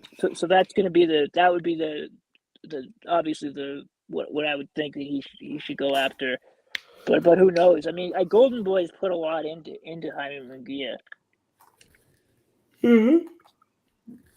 But that's why I want to see him outclassed, not struggle with Gabe Flores and then go into a decision and not. I don't think that Golden Boy, especially Oscar De La Hoya, will want him next to a Charlo de Missing Andre yet. He's gonna have to outclass him and stop him. Yeah, it can't be a close. Like he can't be. People can't be saying after the fight that they think Rosado actually won the fight, but he didn't get the decision. Yeah. Yeah, but Oscar De La Hoya doesn't have any other fighters to match him up with, really, in his own stable. Yeah, but one thing I like about Golden Boy, they test their fighters no matter what. They'll gamble. Just like Ryan Garcia and Luke Campbell. That was a gamble for them. You know, Virgil Ortiz as well. let's not Canelo Alvarez, Canelo Alvarez, Mayweather. And you know what? To be fair, yeah, I'm gonna make a real statement here. Danny Swift Garcia, Mia Khan, Danny Garcia versus Lucas Metise. That's one thing I know about Golden Boy. I'm gonna tell you something about Golden Boy. One thing about Oscar De La Hoya's name is international, and there was a time, yeah, in England, nobody knew who Canelo was. Oscar De La Hoya came to England and spoke about Canelo everywhere, and you know, people forget about this. I don't want to sound bad, yeah, but there wouldn't be no Canelo Alvarez without Oscar De La Hoya. Oscar De La Hoya put the work in. He's a man who promoted Canelo Alvarez on his name. Nobody knew who Canelo was when Oscar was promoting him, Bunch. I'm telling you, he was the voice for Canelo because Canelo couldn't even speak English at all. Oscar was the one promoting him, introducing him, telling everybody in the world he's the next best thing. This was a man that promoted him in such a way that, yeah, Eddie Hearns took over, really. I mean, at some point now he's on his own. He does his own business with Al Heyman. But to be honest, Oscar De La Hoya is the one who put Canelo in the map. Yeah. That's a fact. I mean, he foresaw how good he was. He knew how good he was from the beginning. He knew he invested in Canelo, bro. He invested in Canelo when no one was investing in Canelo. Now there was investing, but they bought. Didn't Golden Boy bought the contract from his old promoter? His old promoter sued him. His old promoter sued him. Mm-hmm. That's right. I forgot about that. Yeah, that's true. Mm-hmm. Oscar De La Hoya was the speech, the voice for Canelo Alvarez at one point. That's how, yeah, people make fun, but look, they got Ryan Garcia, they got Virgil Ortiz, they got, at least he got two Estrada. She's not a champion yet, right? But he got Cruz as a champion, and he got Estrada that she's gonna be fighting for a belt. So he's also bringing in one of the pound for pounds female fighter. Hey, do you guys think that Eddie Hearn and DAZN should buy out the Golden Boy Promotions and take over America, like give it real competition? Nah, he ain't gonna do that yet. You think Oscar De La Hoya will sell it to Eddie and DAZN? Not yet. Not yet. No? Yeah, not. He got two. He got two potential megastars. And that's he got two Ortiz. guys, yeah. He got two guys at the moment. But at one point, he was the biggest promoter at one point. He was the guy for Pacquiao, De La Hoya, for Mosley, for even Hopkins, for Floyd Mayweather. Oscar De La Hoya was the biggest promoter at one point. Eric Morales, Marco Antonio Barrera. The biggest promoter at one time was De La Hoya. Now he's only got two people. Yeah, exactly. He's really. So he ain't that. Unfortunately, Oscar De La Hoya is not that guy at the moment. At the moment, he's not. But because he just lost Canelo, he lost one of the biggest guys in boxing just under a year ago. But everybody has that one. All right, all right. Anthony Joshua says that's it. I'm not with Eddie Hearn anymore. I'm going with Al Heyman. What does Eddie Hearn got? Eddie Hearn's got stables of fighters, Punch. What's his megastar? But what's his megastar? Who is it? Like the megastar. Yeah, it's Katie Taylor. Nah, he got bigger fighters than Katie Taylor. Who does he have? Conor Benn's a much bigger draw just in himself. He just he's in the same position as Golden Boy with Virgil Ortiz. Yeah, but I mean, I'm sure Matchroom Promotions has got tons of fighters. They got Devin Haney. They got Devin Haney now over in America, so they got tons of fighters. I'm sure. Yeah, Devin Haney and Golden Boy got Ryan Garcia. A lot of them are British fighters, which are coming up as well. And these fights like Scott Fitzgerald and what's this fight with Liam Smith and Anthony Fowler and all these guys. What I'm saying that they're not big. Every promoter got their Golden. He got a big stable. Eddie Hearn got a big. You got a big stable, but it's not a golden goose. He's got. I mean, Anthony Joshua is still with him. So you know who's the man? Is the man? Is Top Rank. It's Bob Arum. He got Josh Taylor. He got Tyson Fury. He got Teofimo Lopez. He got Bob, and he still got Bud. He's got Lomachenko as well. And Lomachenko. Mm-hmm. Yeah, he's There's got the deepest shit. And you got and he got Shakur. Oscar Valdez, He Shakur has Usyk. Stevenson. Doesn't he have Usyk as well? Nah, he don't got Usyk. Usyk's with Eddie Hearn. Okay, you're right. No, Usyk is not with Eddie Usyk's Hearn. not with Eddie Hearn? No. I thought he was with Bob Arum. Nah, he was in another promotion company. No, Nah, because I see Eddie promoting his fights. But Nah. see, Eddie's got big fights, all the heavyweights like Dylan White. These are 5-10 million pound fighters. Derek Chisoras, Joseph Parkers. Yeah, but that's a gatekeeper. You see, you got to understand though, but those heavyweights like Mike, they generate multi-millions. Bob Arum got the champions, the accomplished ones, also, and he got the young fighters coming up. Yeah, he's an OG at this boxing shit, man. He's been doing this shit since forever. Like, I mean, he knows how to play the game. Now they got my Kylie Mayer. He got Tyson Fury too. That's what I said. I already said Tyson. I said, yep, he got a new way. You know what I'm saying? Nah, he got the biggest fish. Bob Arum's got still multiple pound for pound fighters in his stable. Multiple, like more than one. Bob Arum's a big ridiculous fish, bro. Yep. So really, nobody got that on Bob. So really and truly, right? It's all about Bob Arum, Eddie Hearn, Oscar De La Hoya still there, Al Heyman with Fox and PBC, Frank Warren's still there. But these are the guys who own the TV networks. These are the guys who own the dates. It's only between them. That's all the dates for boxing. Did Anthony Joshua has a partnership, right? Because he got his own management company. Is Anthony Joshua a Matchroom or he got a Sky Sport contract? I thought it was Matchroom, but yeah, that's what I thought. I mean, I'm feeling like he's got his own independent contract with Matchroom, with the TV network. Yeah, because the guy, he's too big. I think he's doing his business like directly with the TV network. Yeah. But Eddie has his 50% partner. 50%? I'm just saying, hypothetically saying it must be a middle in middle. It must be like that's his partner. I don't know really that the percentages. But it couldn't be 50-50. I believe the partnership comes in. I think the partnership comes in. I don't know. I gotta educate. I'm not gonna say something that I'm not. I'm just because I don't want to say anything wrong. I'm thinking that probably he just has Eddie Hearn to promote the event, but he's not really his promoter anymore. I don't know. When did that end? When did he stop being the main guy for AJ? I know he signed a new deal right before that, the same week, right? The same week that he fought Alexander Usyk, he signed a new deal. Okay. The fight week. All right, that makes sense. Yeah, man. But yeah, guys, I'm about to close it out, man. Yeah. I'm gonna catch everyone on the next one. Excellent show. Hey, Mike, David, Punch, everyone in the chat. I'm out. Peace. All right. Peace out, Dave. Mike, everybody subscribe to Mike from Boston. Everybody subscribe to Mike from Boston. And Rap Star Boxing Knowledge. David, my brother. Everybody in the chat. Love y'all. Have a great Friday night.